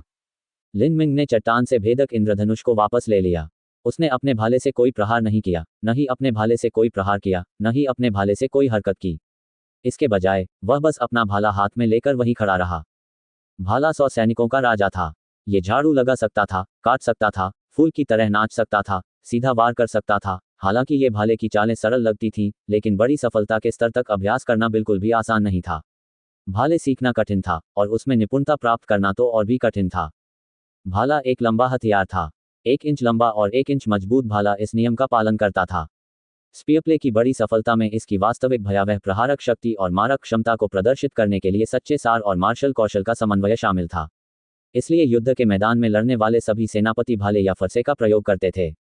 तलवार का प्रयोग केवल सैन्य रणनीतिकार ही कर सकता था, लेकिन इसके विपरीत 1 इंच छोटा होना 1 इंच कमजोर होना होगा। यद्यपि तलवारें और कृपाण भाले की मारक शक्ति से कमतर थी और उनकी मारक क्षमता भी कम थी, फिर भी वे सटीकता में विजयी रहे। और एक खंजर। यही कारण है कि कई हत्यारों ने खंजर का इस्तेमाल किया। इस लाभ को छिपाना आसान था। खंजर तेज, सटीक और प्रतिद्वंद्वी पर घातक प्रहार करने में आसान था। यही कारण है कि किसी हत्यारे के लिए भाले जैसे स्पष्ट हथियार को साथ लेकर चलना असामान्य बात थी। यही कारण है कि भाला चलाने का अभ्यास करने के लिए पहला लक्ष्य सटीकता थी। लिन मिंग कई वर्षों से हड्डियां निकाल रहा था। चाहे वह कृपाण हो या भाला, वह पहले से ही बहुत सटीक था। 10,000 हत्याओं की व्यूह रचना में वह तेजी से उसकी ओर उड़ती मकड़ी के रेशम को काटने में सक्षम था। हालांकि यह ऐसी स्थिति थी जहां कोई प्रतिरोध नहीं था।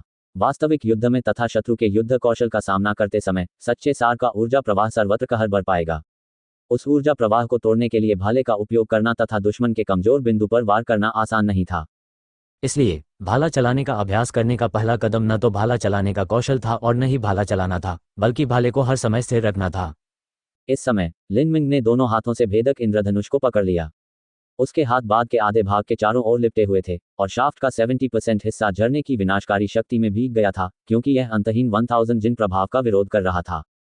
पेनिट्रेटिंग रेनबो मूलतः 820 जिन्स था। भाले की लंबाई 8 फुट थी तथा भाले का अग्रभाग 8 इंच का था। इतने लंबे भाले के साथ इसके वजन के अतिरिक्त 300 फुट की ऊंचाई से गिरते झरने के जबरदस्त बल के नीचे स्थिरता बनाए रखना कहने जितना आसान नहीं था। लिन मिंग की 4200 जिन्स की भुजा शक्ति के बावजूद भाले का सिरा ऊपर नीचे डगमगा रहा था, मानो भ्रमित हो। ये सचमुच भारी है। लिन मिंग ने अपने दांत पीस लिए। वह कुछ देर तक ऐसे ही रहा, जब तक कि उसे महसूस नहीं होने लगा कि उसकी भुजाएं सुन्न हो गई हैं और झरने के बल से भाले की नोक नीचे की ओर दबने लगी। लिन मिंग एक साथ अपनी बांह की ताकत को नियंत्रित कर रहा था और झरने की हड्डियों को कंपा देने वाली ठंड का विरोध करने के लिए अपने असली सार को भी घुमा रहा था। यहां तक कि यदि उनके पास सच्चा आदिम अराजकता फॉर्मूला भी होता, तो भी ये ऐसी चीज नहीं थी जिसका वे समर्थन कर सकते थे। उसकी भुजाएं कांपने लगी और उसकी भुजाओं पर नीली नसें स्पष्ट रूप से उभरने लगीं। आधे अगरबत्ती के समय के बाद एक धीमी सी ध्वनि हुई जब पेनेट्रेटिंग रेनबो के भाले की नोक चट्टान से टकराई। अंततः इसे अंतहीन झरने द्वारा नीचे धकेल दिया गया। लिन मिंग चट्टान पर आधे घुटनों के बल बैठा था और बड़ी बड़ी सांसें ले रहा था। उसे ऐसा महसूस हुआ जैसे उसकी दोनों बेजान भुजाएं अब उसकी नहीं रहीं। उसने खड़े होने की कोशिश की, लेकिन पाया कि उसके शरीर का अधिकांश भाग नष्ट हो चुका था। छप छप झरना चट्टान से नीचे की ओर तेजी से बह रहा था और उसे बहा ले गया। उसने अपना भाला उठाया और चट्टान पर वार कर दिया, जिससे उसका शरीर पानी में स्थिर हो गया। लगभग 1/4 घंटा। ऐसा लगता है कि यह मेरी सीमा है। क्या अफसोस है, अगर मेरे पास सच्चे सार पत्थर होते तो मैं अच्छा होता। मैं शीघ्र ही अपना वास्तविक स्वरूप पुनः प्राप्त कर सका और अभ्यास जारी रख सका। झांग कैन के साथ मेरा जुआ मैच निकट आ रहा है। भले ही मैं उसके असली सार पत्थर जीत लूं, मैं उनका उपयोग केवल कुछ समय तक ही कर सकता हूं, जब तक वे खत्म नहीं हो जाते। इसके बाद मुझे इसका समाधान ढूंढने की कोशिश करनी होगी। दिन प्रतिदिन समय बीतता गया। लिन मिंग बर्फीले तालाब झरने में हर दिन 2 घंटे तक अपने भाले का अभ्यास करता था। भाला चलाने का अभ्यास करते समय उन्होंने अपने शरीर को भी सहमित किया। अंततः गोल्डन स्नैक स्कारलेट पिल की प्रभावशीलता उसके द्वारा पूरी तरह से अवशोषित कर ली गई थी। यद्यपि लिन मिंग की साधना शरीर परिवर्तन के तीसरे चरण के आरंभ में रुक गई थी, फिर भी उन्होंने इस चरण को पूरी तरह से समेकित कर लिया था। 8 दिन बीत जाने के बाद लिन मिंग ने अभ्यास के लिए बचाए हुए सभी 16 घंटे खर्च कर दिए। आखिरी दिन लिन मिंग पहले से ही भेदक इंद्रधनुष को ले जाने और 1 घंटे तक एक सांस में झरने के नीचे खड़े रहने में सक्षम था। शुरू से ही उसका लंबा भाला लगभग स्थिर रहता था, लेकिन आधे घंटे बाद ही उसमें हल्का सा कंपन होने लगता था। इसके बाद 2 दिन बीत गए। लिन मिंग को 7 गहन मार्शल हाउस में आए हुए ठीक 1 महीना हो गया था। लिन मिंग हमेशा की तरह जल्दी बिस्तर से उठ गया। वह अपने घर के लकड़ी के दरवाजे के सामने सदियों पुराने पेड़ों की छत्रछाया में खड़े थे। उसने अपने हाथ में भाला, भेदक इंद्रधनुष, पकड़ लिया और उसे पकड़ते हुए अपने दोनों हाथों को सामने की ओर फैला दिया। इस तरह उन्होंने 820 जिन को पूरी तरह से और समान रूप से अपने शरीर पर लंबवत रखा। भेदक इंद्रधनुष के भाले की नोक पर उसने एक छोटा सा चीनी मिट्टी का कटोरा रखा था। ये कटोरा पानी से ऊपर तक भरा हुआ था। लिन मिंग की गहरी और स्थिर ताकत के तहत पानी के इस कटोरे में पानी की थोड़ी सी भी मात्रा नहीं घटी थी। ऐसा लग रहा था मानो इसे किसी सपाट मेज पर रखा गया हो। चूंकि वह शेष बचे हुए घंटों को समाप्त कर चुका था, जिसके लिए वह 7 प्रमुख हत्या के साधनों का उपयोग कर सकता था और बर्फीले तालाब झरने पर नहीं जा सकता था, लिन मिंग ने इन स्वनिर्मित तरीकों के साथ अभ्यास किया था। लिन मिंग दोपहर होने तक अभ्यास करता रहा। उन्होंने बहुत सादा भोजन किया और थोड़ा आराम किया। फिर वे भेदक इंद्रधनुष लेकर सीधे सात गहन मार्शल हाउस के मार्शल स्टेज पर चले गए। आज वह दिन था जब उसका झांग कैंग के साथ जुआ मैच था। कॉमा यद्यपि ये पहले से ही पतझड़ का मौसम था, परंतु दोपहर का सूरज बहुत तेज तप रहा था। ये दिन का वह समय था जब यांग ऊर्जा हवा में सबसे अधिक थी। सबसे भयावह तपती धूप दोपहर के 3/4 बजे थी। आमतौर पर एक औसत व्यक्ति इस समय बाहर नहीं जाना पसंद करता है तथा इसके बजाय घर पर ही रहकर झपकी लेना पसंद करता है। हालांकि इस समय 7 प्रोफाउंड मार्शल हाउस के मार्शल स्टेज पर वास्तव में लोगों की एक बड़ी भीड़ एकत्र थी। इनमें से अधिकांश लोग 7 गहन मार्शल हाउस के पृथ्वी हॉल और मानव हॉल के शिष्य थे। वहां स्वर्गीय निवास के कुछ शिष्य भी आए हुए थे। यद्यपि इस समय सूर्य की रोशनी बहुत तेज थी, फिर भी इन लोगों के चेहरों पर पसीने का जरा भी निशान नहीं था। ऐसा लग रहा था मानो आसमान साफ हो और वे शांत भाव से इधर उधर देख रहे हों। स्पष्टतः इनमें से कोई भी शिष्य औसत दर्जे का नहीं था। आज वह दिन था जब 4 लोग, लिन मिंग, झांग कैंग, वांग यानफेंग और लियू मिंगजियांग, अपना जुआ मैच खेल रहे थे। 4 लोगों के इस समूह में 2 नए शिष्य थे जिन्होंने प्रवेश परीक्षा दी थी और दूसरे स्थान पर थे, तथा अन्य 2 मजबूत पुराने शिष्य थे। ये स्टंट 7 गहन मार्शल हाउस में कई शिष्यों का ध्यान और रुचि जगाने के लिए पर्याप्त था। मानव हॉल के शिष्य वहां की चहल पहल देखने और कुछ मजा करने आए थे, लेकिन पृथ्वी हॉल और स्वर्गीय निवास के शिष्य अपने भावी प्रतिद्वंद्वियों को देखने आए थे। चाहे वह लिन मिंग हो या वांग यानफेंग, उनकी रैंकिंग बाद में निश्चित रूप से बढ़ेगी। यहां तक कि स्वर्ग का कोई शिष्य भी उन्हें तुच्छ नहीं समझता। बेशक ये बात की बात थी, अभी उनकी ताकत अभी भी प्रारंभिक अवस्था में थी। उन्होंने कहा, इन मैचों के परिणाम में ज्यादा सस्पेंस नहीं है। अतीत में जिन लड़ाइयों में नए शिष्यों ने भाग लिया था, उनमें नए शिष्यों को पुराने शिष्यों के खिलाफ लगभग कभी जीत नहीं मिली थी। इस बार तो और भी कम। उनका मुकाबला लियू मिंगजियांग और झांग कैंग से है, जो दोनों ही विशेषज्ञ हैं। लिन मिंग और वांग यानफेंग को वास्तव में कोई उम्मीद नहीं है। स्वर्गीय निवास के एक शिष्य ने धीरे से कहा, जब वह मार्शल मंच के पास सूर्य घड़ी को देख रहा था। वास्तव में, लेकिन इस लिन मिंग को कम मत आंको। जब उसने पहली बार मार्शल हाउस में प्रवेश किया तो मुझे उसकी बिल्कुल भी परवाह नहीं थी, लेकिन पिछले 10,000 किलिंग एरे मूल्यांकन में वह रैंक 126 तक पहुंचने में सक्षम था। ये एक असाधारण परिणाम है। इस बार उनका मुकाबला झांग कैंग से है। अगर उनका मुकाबला लियू मिंगजियांग से होता तो लियू मिंगजियांग अच्छा प्रदर्शन नहीं कर पाते और संभवतः बुरी तरह विफल हो जाते। तुम्हें लगता है कि लियू मिंगजियांग लिन मिंग से हार जाएगी? चलो, लिन मिंग की प्रतिभा सीमित है। यद्यपि वह 10,000 हत्याओं की व्यूह रचना में उच्च रैंकिंग प्राप्त करने में कामयाब रहा, फिर भी वह लियू मिंगजियांग से बहुत दूर है। हो सकता है कि उसने प्रवेश परीक्षा में पुरस्कृत की गई 2 उच्च गुणवत्ता वाली गोलियां ली हों और कुछ प्रभाव भी ग्रहण किया हो, लेकिन क्या आपको लगता है कि 1 महीने में वह लियू मिंगजियांग से आगे निकल पाएगा? प्रतिभा, आप केवल लिन मिंग की प्रतिभा को देख रहे हैं। इससे कोई फर्क नहीं पड़ता कि लिन मिंग को किस प्रकार की सौभाग्यपूर्ण मुठभेड़ हुई थी, या उसके पास किस प्रकार की कीमती गोलियां या जड़ी बूटियां या दवाएं थीं। अब तक वह जो संघर्ष प्रकट करने में सक्षम था, उसने उसकी प्रतिभा को पूरी तरह से नजरअंदाज कर दिया है। जो लोग सिर्फ उसकी प्रतिभा के कारण उसे नीची नजर से देखते हैं, उन्हें नुकसान होगा। स्वर्गीय निवास के एक शिष्य ने दृढ़ता से कहा, हे, तुम सचमुच लिन मिंग के बारे में बहुत अच्छा सोचते हो।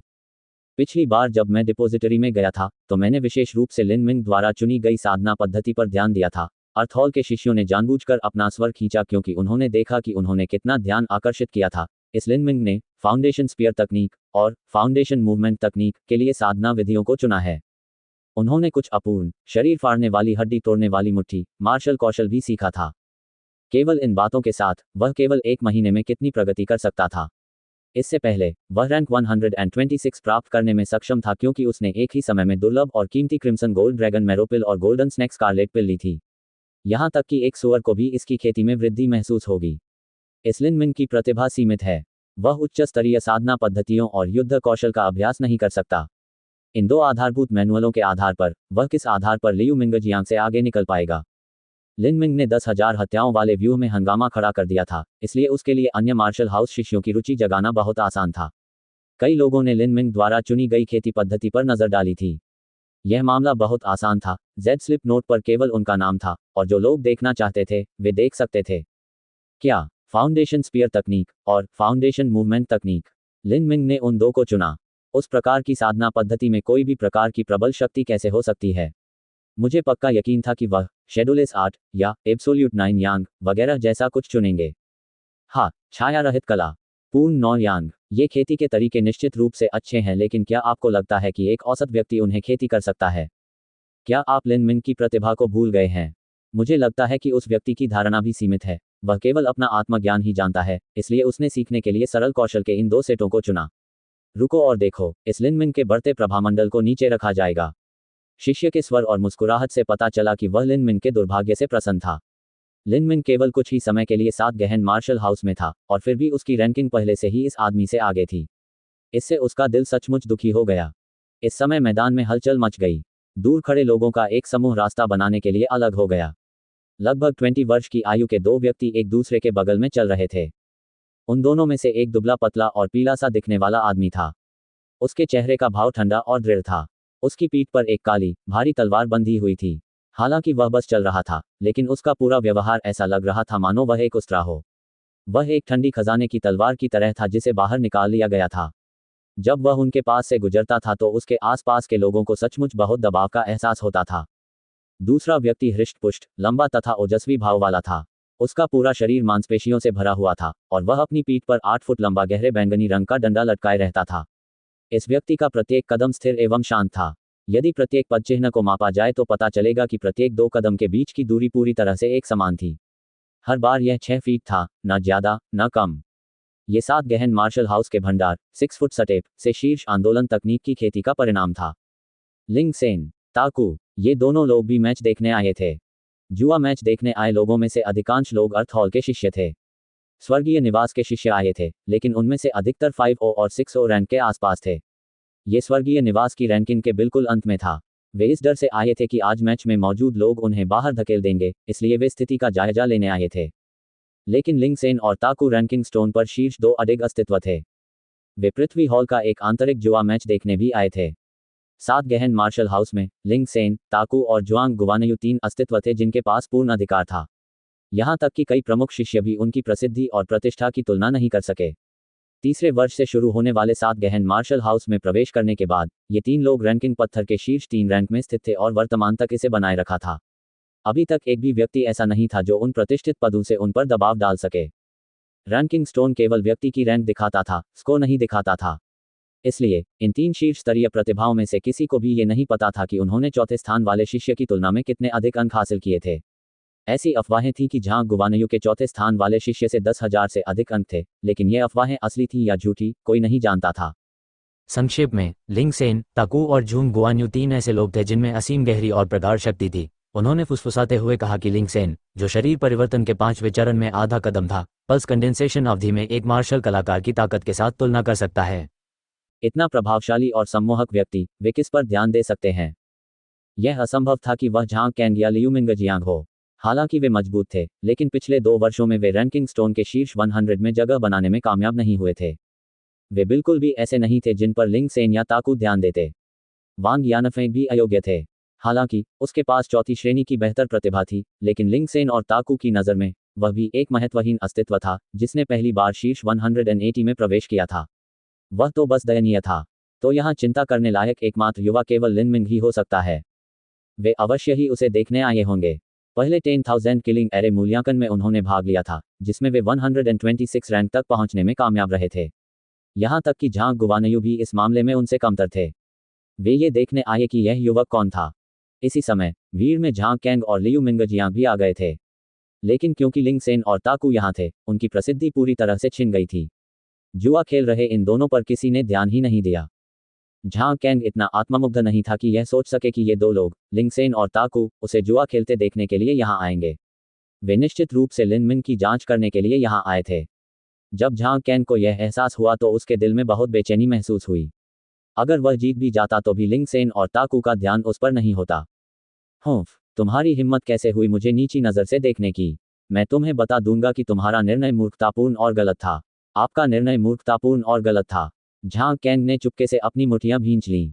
लियू मिंगजियांग ने भी दांत पीसते हुए कहा, झांग कैंग, हमें न केवल जीतना है, बल्कि हमें साफ और सही तरीके से जीतना है। 5 चालों में हम इन लापरवाह बच्चों को अपने पैरों तले रौंद देंगे, अन्यथा दूसरे लोग सचमुच सोचेंगे कि हम बेकार और बेकार हैं। मैं उस लिन लड़के के शरीर पर एक स्मृति चिन्ह छोड़ दूंगा। मैं उसे इस जुए के मैच पर पछतावा होने दूंगा। ये कहते हुए झांग कैंग ने अपने हाथ में लिए पतले चाकू की मूठ को छुआ और उसकी ठंडी आंखें चमक उठीं। ये जुयान का भी अनुरोध था, न केवल उसके मार्शल आर्ट के दिल पर हमला करें, बल्कि उसे एक गंभीर घाव दे जो उसकी भविष्य की साधना में बाधा उत्पन्न करेगा। अब तक लिंग मिंग और वांग यानफेक भी आ चुके थे। आज लिन मिंग काले कपड़े पहने हुए आया था और अपनी पीठ पर 8 फुट लंबा गहरे बैंगनी रंग का भाला लेकर आया था। यह 820 जिन भाला भेदक इंद्रधनुष लिनमिंग की पीठ को थोड़ा भी नहीं झुका सका। उसकी मुद्रा इंद्रधनुष की तरह थी, वह बिल्कुल सीधा खड़ा था। यद्यपि उसकी साधना केवल शारीरिक साधना के तीसरे चरण पर थी, फिर भी उसके दबंग व्यवहार के साथ संयुक्त उसके सच्चे सार ने भीड़ में यह भावना पैदा कर दी कि यह युवक वास्तव में अडिग था। ये लिनमिंग अच्छा है, ताकू ने कहने के लिए अपना मुंह खोला। वह जो भाला ले जा रहा है, ऐसा लगता है कि उसका डंडा गहरे बैंगनी रंग के लचीले लोहे से बना है, बिल्कुल मेरे डंडे की तरह। ऐसे डंडे के साथ भाले का वजन निश्चित रूप से 800 जिन से ऊपर है। शाफ्ट में एक भयावह ताकत होती है। यदि वह इस हथियार का उपयोग करने का साहस करता है तो उसे अपनी शक्ति पर पूरा भरोसा होना चाहिए। ताकू का हथियार एक छड़ी थी। यह एक ऐसा हथियार था जिसका प्रयोग बहुत कम मार्शल कलाकार करते थे। उनमें से बहुत से लोग भाले का प्रयोग नहीं करते थे, लेकिन फिर भी आप उन्हें सेना में देख सकते थे। लेकिन सेना में कर्मचारी का कोई उपयोग नहीं था, केवल कुछ मंदिर ही इनका प्रयोग करते थे जिनमें प्राण लेने की बात नहीं कही जाती थी। सैनिकों के बीच कर्मचारी को गुणी व्यक्ति माना जाता था। ताकू का डंडा 860 जिन का था तथा डंडे का शरीर गहरे बैंगनी रंग के लचीले लोहे से बना था। मेघ शिरा गड़े लोहे से बनी 2 सुनहरी पट्टियां दोनों सिरों पर लगी हुई थीं। यद्यपि ये कोई खजाना नहीं था, लेकिन यदि इसका प्रयोग किसी मानव पर किया जाता तो भयंकर शक्ति उत्पन्न होती। शीर्ष कर्मचारियों और क्लबों की शक्ति का वर्णन करते हुए उन्हें एक प्रहार एक घाव है, एक स्पर्श मृत्यु है के रूप में वर्णित किया गया था। ऐसा इसलिए था क्योंकि कर्मचारियों के शरीर में एक भयानक कांपती कुचलने वाली शक्ति थी। यदि उन पर प्रहार किया जाता तो वे घायल हो जाते, लेकिन यदि उन पर सीधे प्रहार किया जाता तो लोहे का कवच भी फट जाता। इसलिए इस तरह के लाठी जैसे हथियार के लिए खजाने की लाठी की शक्ति गहरे बैंगनी लोचदार लोहे से बने एक से कमतर थी। भाला भी कुछ पहलुओं में उतना ही अद्भुत था जैसे कि डंडा, लेकिन इसकी शैली अधिक जटिल और विविध थी। ताकू ने एक कर्मचारी का प्रयोग किया। लिनमिंग जैसे व्यक्ति के लिए जिसने भाला चलाया, इसने गर्मजोशी भरी भावनाओं को जन्म दिया। आखिरकार ये दोनों हथियार समान रूप से दुर्लभ थे। अफसोस की बात है, उनका मुकाबला झांग कैंग से है। मैं लिनमिंग की यह स्थिति नहीं देख सकता। मैं नहीं जानता कि भविष्य में वह आसमान में उड़ेगा या फिर जनता के बीच लुप्त हो जाएगा, लेकिन अभी वह झांग कैंग का मुकाबला नहीं कर सकते। क्या आपको लगता है कि यह लिनमिंग झांग कैंग के साथ कई चालें बदल सकता है? ताकू ने अपनी तरफ मुड़कर लिंग सेन से पूछा। लिंग सेन ने ताकू को देखा और सवाल के साथ जवाब दिया, आपने तय कर लिया है कि लिनमिंग हार जाएगा? ओह, तुम्हें सच में लगता है कि लिनमिंग जीत सकता है? ताकू ने सोचा कि उसने पहले ही लिनमिंग को उच्च मूल्यांकन दे दिया है। उनकी प्रतिभा को नजरअंदाज किया जाए तो वे संभावित प्रतिद्वंद्वी हो सकते हैं, लेकिन उसने ये नहीं सोचा था कि लिंग सेन इससे भी अधिक मूल्यांकन देगा। लिंग सेन का लिनमिंग पर ध्यान देने का कारण आंशिक रूप से ये था कि उसने अपने पहले 10,000 किलिंग एरे असेसमेंट में रैंक 126 हासिल किया था, और आंशिक रूप से इसलिए क्योंकि ड्रीम ट्रायल में लिनमिंग की मार्शल आर्ट की समझ ने उसका रिकॉर्ड तोड़ने में कामयाबी हासिल कर ली थी। यह इस बात का सबूत था कि लिनमिंग का मार्शल आर्ट के प्रति दिल पहले ही उससे आगे निकल चुका था। लिंग सेन की अंतरतम भावनाएं और विचार लोहे की तरह दृढ़ थे। उसकी कोई इच्छा नहीं थी और वह न्यायप्रिय भी था, लेकिन इसका मतलब यह नहीं था कि उनमें कोई खामियां नहीं थीं। उसका दोष उसका घातक हृदय था। लिंग सेन की रिक्त पिपासा बहुत अधिक थी, उसकी घातक आभा बहुत भारी थी, और उसके लिए अपने दिल के भीतर की बुराइयों को खत्म करना मुश्किल था। निश्चित रूप से लिनमिंग में भी एक दोष था। इस दुनिया में एक भी ऐसा व्यक्ति नहीं है जिसके दिल में कोई दोष न हो, इसलिए ये केवल इस बात पर निर्भर करता था कि किसका दोष छोटा था। लिंग सेन की प्रतिभा चौथी श्रेणी से भी निम्न थी। 7 गहन मार्शल हाउस में जहां प्रतिभाशाली लोग एकत्रित होते थे, इस प्रतिभा को केवल सभ्य ही माना जा सकता था। 7 गहन मार्शल हाउस में अपनी वर्तमान स्थिति को प्राप्त करने के लिए उन्होंने वास्तव में जिस चीज पर भरोसा किया वह थी मार्शल आर्ट के प्रति उनकी दुर्जेय हृदय की क्षमता। उसने लिनमिंग में अपनी परछाई देखी थी और वह उसे देखना चाहता था कि क्या वह कोई चमत्कार कर सकता है। लिंग सेन ने कहा, मुझे यकीन नहीं है कि लिनमिंग जीतेगा या हारेगा, लेकिन मुझे इतना पता है कि जब लिनमिंग 10,000 वध व्यू में था तो उसकी साधना शरीर परिवर्तन के दूसरे चरण के चरम पर थी। अब वह पहले से ही शारीरिक परिवर्तन के तीसरे चरण में है। ऐसा ही लगता है। जब तक ताकत में अंतर बहुत बड़ा न हो, एक मार्शल कलाकार एक नज़र में दूसरे की साधना को पहचान सकता है। स्वाभाविक रूप से झांग कैंग और लियू मिंगजियांग ने भी लिनमिंग के विकास पर ध्यान दिया। ये लड़का बहुत किस्मत वाला है। इस दौरान उन्होंने वास्तव में एक बड़ी सफलता हासिल की। यह क्रिम्सन गोल्ड ड्रैगन मैरो पिल और गोल्डन स्नैक स्कारलेट पिल की प्रभावकारिता के कारण है। यदि वह इन 2 चमत्कारी गोलियों को एक साथ खा ले तो दवा का प्रभाव धीरे धीरे उसके शरीर में पहुंच जाएगा। ये बहुत अजीब बात नहीं है कि वह अगले चरण में पहुंच जाएगा, अन्यथा रैंकिंग स्टोन पर रैंक 126 तक पहुंचना असंभव होता। झांग कैंग, आपको सावधान रहना होगा। लापरवाह मत बनो और नुकसान मत उठाओ। तुम उसके बारे में बहुत अधिक सोचते हो। वह फाउंडेशन स्पीयर तकनीक और फाउंडेशन मूवमेंट तकनीक का अभ्यास करते हैं। इन कौशलों में कोई गहराई नहीं है। भले ही वह उन्हें बड़ी सफलता के स्तर तक अभ्यास करे, फिर भी उनमें कोई शक्ति नहीं होगी। केवल इसलिए कि उसमें आत्मविश्वास नहीं है, वह मूर्ख होगा और इन 2 मैनुअलों को चुनेगा। मेरी चाकू चलाने की कला तीव्र है। अपने भारी भाले की तुलना में वह मेरे कपड़ों के किनारे को भी नहीं छू पाएगा। अब तक सूर्यघड़ी की छाया दोपहर के 15 मिनट पर थी। समय पूरा हो गया था। लियू मिंगजियांग मंच पर सबसे पहले आए। उन्होंने वांग यानफेंग की ओर अपनी तलवार तान दी और मुस्कुराते हुए कहा, वांग यानफेंग, मरने के लिए आगे आओ। हुंफ। वांग यानफेंग ने ठंडी सांस ली और निडरता से मंच पर चले गए। आज वह दिन था जब उनका और लियू मिंगजियांग का मैच भी तय हो गया था। आखिरकार इस वांग यानफेंग में कुछ हिम्मत तो है। लिन मिंग देख सकता था कि वांग यानफेंग अपने आत्मविश्वास का दिखावा नहीं कर रहा था। वांग यानफेंग और लियू मिंगजियांग के बीच का अंतर बहुत ज्यादा था। भले ही वांग यानफेंग की प्रतिभा प्रतिभाशाली थी, फिर भी उसके लिए केवल 1 महीने में लियू मिंगजियांग को पकड़ना असंभव था। लेकिन जीत की सबसे कम संभावना का भी उन्होंने साहस के साथ सामना किया। ये एक दुर्लभ एवं सराहनीय उपलब्धि थी। वांग यानफेंग ने अपनी खजाने वाली तलवार निकाली और उसमें अपना असली सार डाल दिया।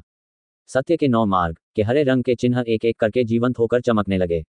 इसकी चमक और दृढ़ता उस समय से कई गुना अधिक थी जब उसने लिन मिन के साथ लड़ाई की थी।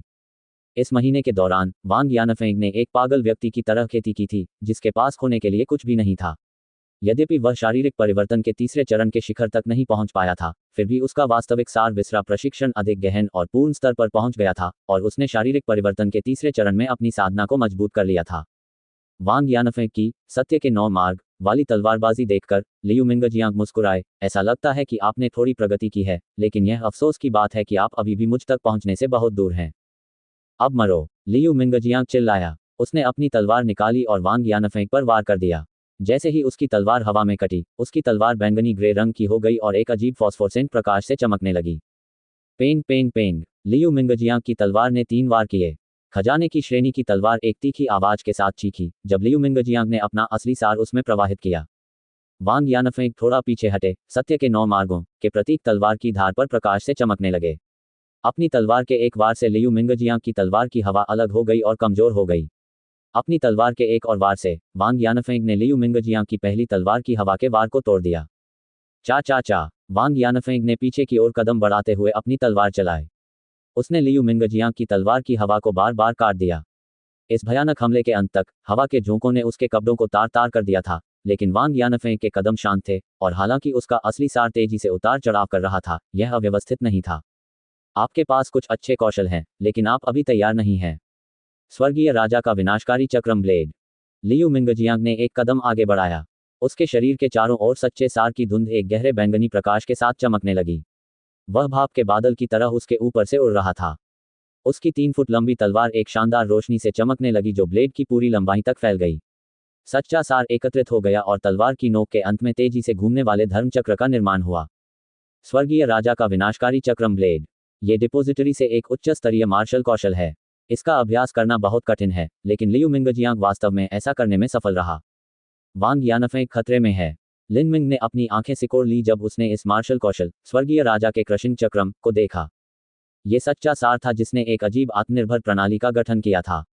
इसे देखने पर ऐसा प्रतीत होता था कि इसमें कोई दोष नहीं है, लेकिन लिन मिंग ने पाया था कि लियू मिंगजियांग जबरदस्ती इस मार्शल कौशल का उपयोग कर रहा था। वह अनिच्छा से ही इस स्वर्गीय राजा के कुचलने वाले चक्र का उपयोग करने में कामयाब रहा था। लिन मिंग की आंखों में वह देख सकता था कि खजाने की तलवार में सच्चे सार के संचलन में बहुत सारी खामियां थीं।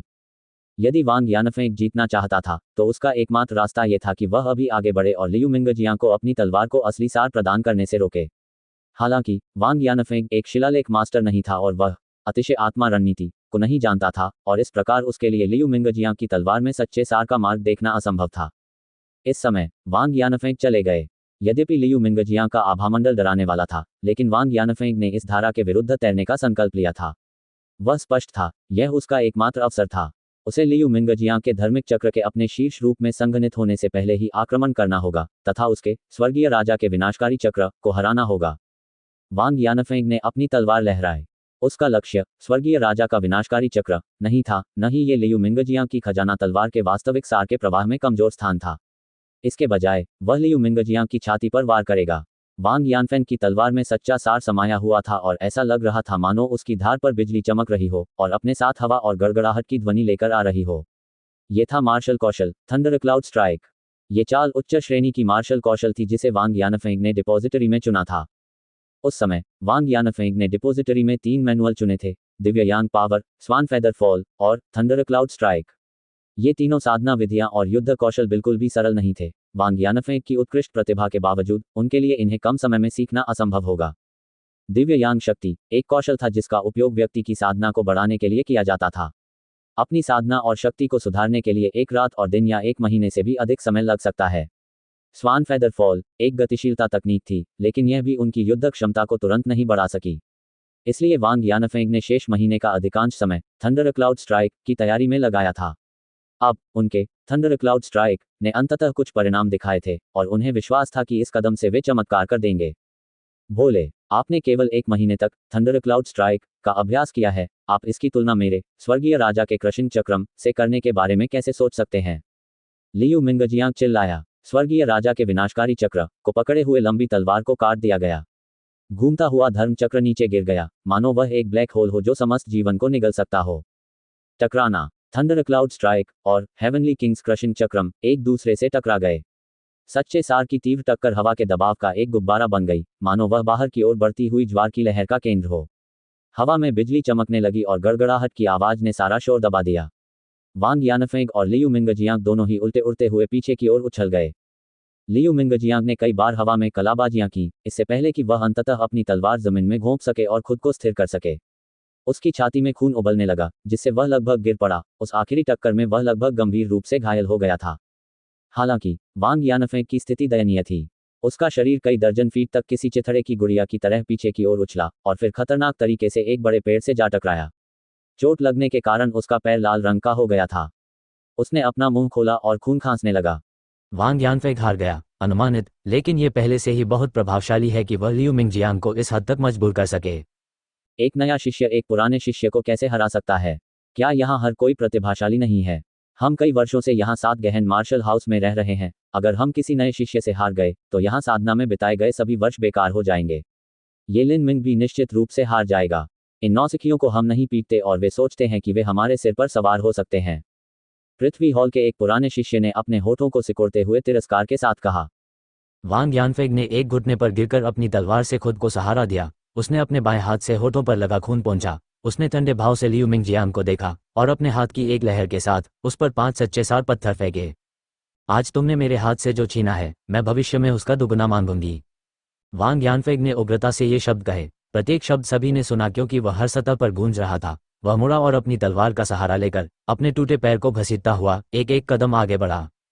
लिन मिंग ने जाते हुए वांग यानफेंग को देखा। वह उसके प्रति प्रशंसा की भावना महसूस करने से खुद को रोक नहीं सका। वांग यानफेंग का भाग्य बहुत खराब था। जब से उसने सप्तम गहन मार्शल हाउस में प्रवेश किया था, उसे बार बार असफलताओं का सामना करना पड़ा था तथा वह बार बार निराश और पराजित हुआ था। अहंकारी प्रतिभाओं का एक चरम बिंदु होता है और इन सभी विपत्तियों से उबरना उनके लिए असंभव होता है। लेकिन वांग यानफेंग ने इन सब के बावजूद जो धैर्य बनाए रखा, वह सचमुच प्रशंसा के योग्य था।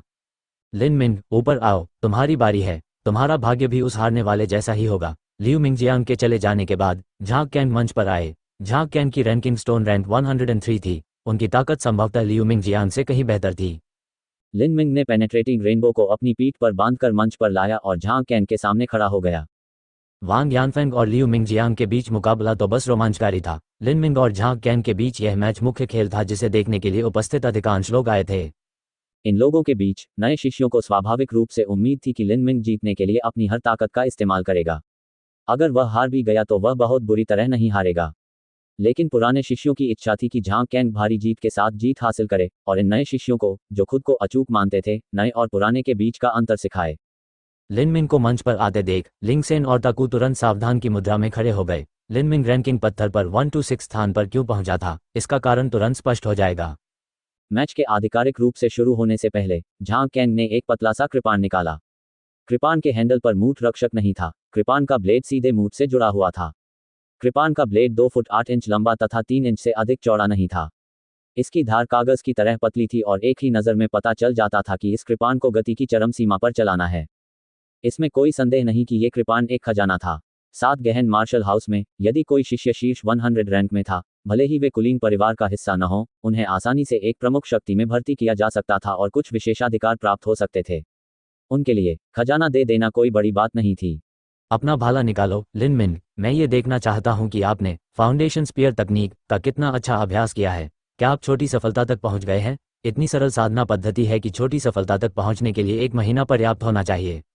झांग कैंग व्यंग्यात्मक ढंग से मुस्कुराया। फाउंडेशन स्पीयर तकनीक की छोटी सफलता तो दूर की बात है, यदि ये पुनर्तः सही भी हो तो भी इससे उसे कोई खतरा नहीं होगा। चूंकि लिंग सेन और ताकू ने लिन मिन पर इतना ध्यान दिया था, तो वह दुर्भावनापूर्ण तरीके से उसके पैर के नीचे पैर रखकर लिन मिन पर कूद पड़ेगा। झांग कैंग ने अपना असली सार अपनी पतली तलवार में प्रवाहित कर दिया। उसने देखा कि लिन मिंग स्थिर खड़ा है और उसका माथा सिकुड़ा हुआ है। क्या आप अपना हथियार निकालने जा रहे हैं? लिन मिंग ने धीरे से जवाब दिया, जब मुझे इसे खींचने की आवश्यकता होगी मैं इसे खींचूंगा। क्या कहा आपने? झांग कैंग का हृदय क्रोध से जल उठा। ये सोचना कि पृथ्वी हॉल के एक श्रेष्ठ शिष्य के रूप में वास्तव में मार्शल हाउस के एक नए शिष्य द्वारा उसे नीची नज़र से देखा गया था। इसके अलावा लिन मिंग की ताकत उससे कम थी। वह तो यही नहीं जानता था कि मरने का क्या मतलब होता है। आप इसे तब खींचेंगे जब आपको इसे खींचने की आवश्यकता होगी। अच्छा अच्छा, बहुत अच्छा। आज मैं अच्छी तरह देखूंगा और देखूंगा कि तुम्हें अपना भाला निकालने का मौका भी मिलता है या नहीं। ये लिन मिंग, वह बहुत पागल है। वह झांग कैन का सामना कर रहा है और तुरंत अपना हथियार नहीं निकाल रहा है। झांग कैन की कृपाण अपनी गति के लिए प्रसिद्ध है और लिन मिंग का हथियार वास्तव में एक भारी भाला है। इस प्रकार का हथियार मूलतः धीमा होता है और वह इसे अपनी पीठ पर भी धो रहा है। मुझे यकीन है कि वह झांग कैन की काटने वाली ताकत से इतना चकित हो जाएगा कि वह जवाब भी नहीं दे पाएगा। वह अपना हथियार निकालने का अवसर पाए बिना ही हार सकता है। ताकू ने भी धीरे से अपना सिर हिलाया। ये लिन मिंग बहुत लापरवाह है। क्या वह नंगे ब्लेड को पूरा करने के लिए अपने खाली हाथ का उपयोग करना चाहता है? झांग कैन की कृपाण एक खजाना है जो बालों को काट सकती है। जब वह इसमें अपना असली सार डाल देगा तो ये लोहे को भी मिट्टी की तरह काटने में सक्षम हो जाएगा। यहाँ तक कि अगर लिन मिंग हड्डी फोजिन की बड़ी सफलता पर थे तो इसे अपने नंगे हाथों से प्राप्त करना असंभव होगा। लिंग सेन ने चुपचाप लिन मिन को देखा। हालांकि वह लिन मिन के कारणों को नहीं समझ पाया था, लेकिन वह जानता था कि लिन मिन के मार्शल आर्ट के दिल के साथ वह ऐसा व्यक्ति नहीं होगा जो घमंडी हो और अपने प्रतिद्वंद्वी को कमान के। उसे कुछ तो पता होगा कि वह क्या कर रहा है। उसे जल्द ही पता चल जाएगा कि क्या हो रहा है। चूंकि तुम मरना इतना चाहते हो तो मुझे तुम्हारी मदद करने दो। झांग कैंग ने शैतानी ढंग से मुस्कुराया। अपनी स्थिर अवस्था से वह अचानक और हिंसक ढंग से हिलने लगा। युद्ध मंच पर उनका शरीर एक काले प्रेत में बदल गया और टाटा कदमों की आवाजें सुनाई देने लगी। ये कमल के पत्ते पर बरसती बारिश के समान था। ये तो बहुत तेज था। ये शीर्ष आंदोलन तकनीक थी। 7 सितारा बहते बादल। जिन अचानक हवा में ब्लेड के कंपन की डरावनी आवाज सुनाई दी। झांग कैन की कृपाण एक चालाक कोण से सीधे लिन मिन की पसलियों के नीचे से ऊपर की ओर निकली। कृपाण में किसी भी प्रकार का युद्ध कौशल का प्रयोग नहीं किया गया था, तथापि यह अभी भी एक पतली, संकीर्ण, खजाना वाली कृपाण थी जिसमें झांग कैन ने अपना मोटा सच्चा सार डाल दिया था।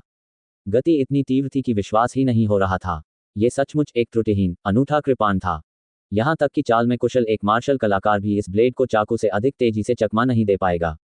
यहाँ तक कि एक हल्के हथियार विशेषज्ञ के लिए भी झांग कैन के चाकू को रोकना मुश्किल होगा, जो बगल की तरफ से इतने चालाक कोण से हमला कर रहा था।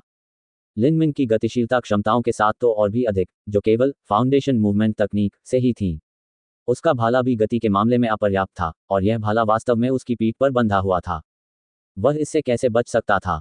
लिंग सेन की पुतलियां फैल गई थीं। उसका पूरा ध्यान झांग कैन की तलवार पर था।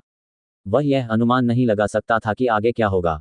लेकिन इस समय लिन मिंग ने अचानक अपना दाहिना हाथ बढ़ाया और अपनी हथेली से उस पतली कृपाण तक पहुंच गया। ये देखकर ताकू की आंखें तुरंत पूर्णिमा की तरह चौड़ी हो गईं। ये लिन मिंग बहुत पागल था। हाथ चाकू के विरुद्ध, खाली हाथ नंगे ब्लेड से मिलता है। वह ब्लेड एक खजाना तलवार थी जिसमें सच्चा सार डाला गया था। क्या ये लिन मिंग अब उसका हाथ नहीं चाहता था? झांग कैन के मुंह के कोने फड़क उठे। वह राक्षस की तरह मुस्कुराया। हाथ से रोकना, हा, अगर मैंने तुम्हारा हाथ नहीं काटा तो मेरी 12 साल की कृपाण साधना सब व्यर्थ है। उस क्षण में किसी को भी समय पर प्रतिक्रिया देने में सक्षम नहीं होना चाहिए था, लेकिन लिन मिंग की हथेली पहले ही झांग कैन की कृपाण को छू चुकी थी। उस क्षण लिन मिंग के शरीर में अनगिनत छोटी इकाइयां एक पूर्ण, सुसंगत लय में सांस ले रही थीं। सच्चा सार प्रतिध्वनित हुआ जब श्वास छोड़ना और श्वास लेना एक हो गए। ये सच्चा सार एक उमड़ते ज्वार की तरह था।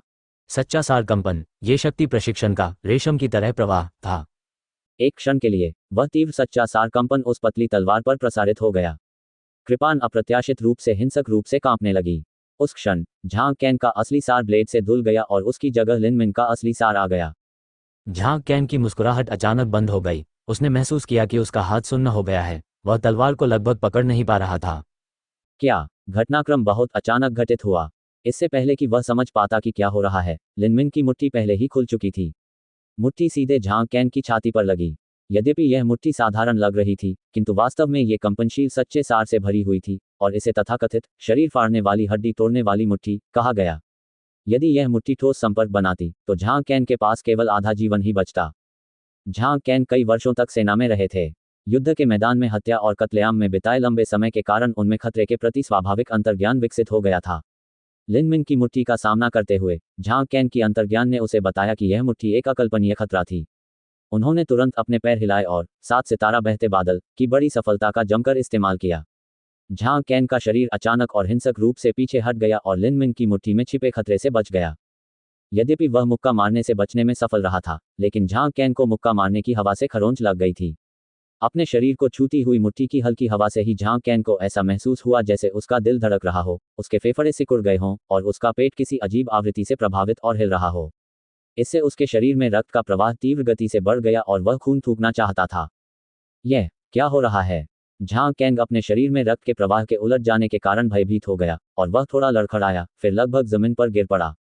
वह कुछ कदम पीछे हटा और केवल अपनी कृपाण का उपयोग करके ही वह खड़ा हो सका। यह आदान प्रदान देखकर दर्शक केवल मूर्खतापूर्ण ढंग से देखते रह गए। आखिर एक क्षण पहले उस क्षण में क्या हुआ था? लिन मिन के खाली हाथ ने झांग कैन की कृपाण को रोक दिया था।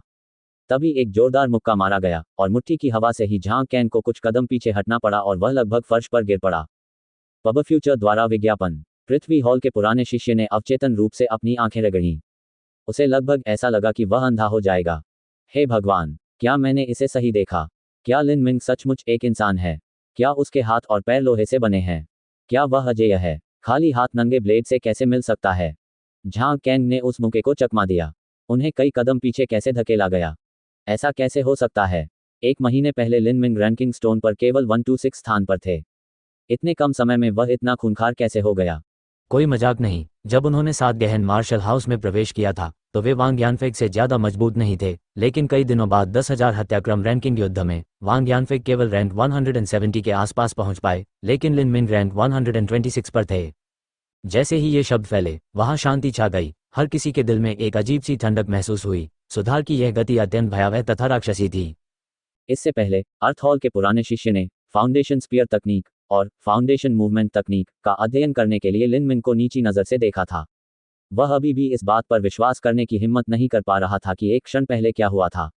वह दबी जुबान में बुदबुदाता रहा, ये ठीक नहीं है, सही नहीं, कुछ गलत है। वह जो विकसित करते हैं वह फाउंडेशन स्पीयर तकनीक है। ऐसा हो ही नहीं सकता। बड़े भाई, क्या आपने अभी अभी वह मुट्ठी साफ साफ देखी? ताकू ने लिंग सेन से पूछा जो उसकी तरफ खड़ा था। उसके चेहरे पर एक प्रभावशाली भाव था।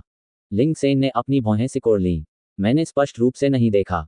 लिन मिन के जिस हाथ ने उस कृपाण को छुआ था, उसके अंदर अवश्य ही कोई गहरा और गूढ़ रहस्य छिपा हुआ था, लेकिन यह इतना अतिशयोक्तिपूर्ण नहीं था। हथेली ने कृपाण के शरीर को छुआ, लेकिन ब्लेड की धार को नहीं, इसलिए उसकी हथेली को कोई चोट नहीं आई। लेकिन यह लिन मिन वास्तव में बहुत बोल्ड है। इतनी तेज तलवार के साथ फिर भी उसने ऐसा करने का साहस किया। अगर कुछ गलत हो जाता तो उसे अपना हाथ खोना पड़ता। ताकू ने कहा, भले ही ये ब्लेड का सिर्फ सपाट हिस्सा हो, लेकिन अगर वह इसे हथेली से पकड़ने की कोशिश करता है तो ब्लेड की धार निश्चित रूप से हाथ को चोट पहुंचाएगी। और यह भी नहीं भूलना चाहिए कि झांग कैन की कृपाण में असली सार भरा हुआ था।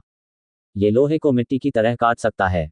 लिन मिंग ने ऐसा करने का साहस किया। उसे अपने आप पर पूर्ण विश्वास होना चाहिए। इसमें कोई आश्चर्य नहीं कि लिन मिंग ने कहा कि वह अपना भाला तभी निकालेगा जब उसे इसकी आवश्यकता होगी। वह बस यह मानता था कि झांग कैंग उसके भाले के लायक नहीं था। जब ताकू ने यह कहा तो उसे महसूस हुआ कि उसका दिल कांप रहा है।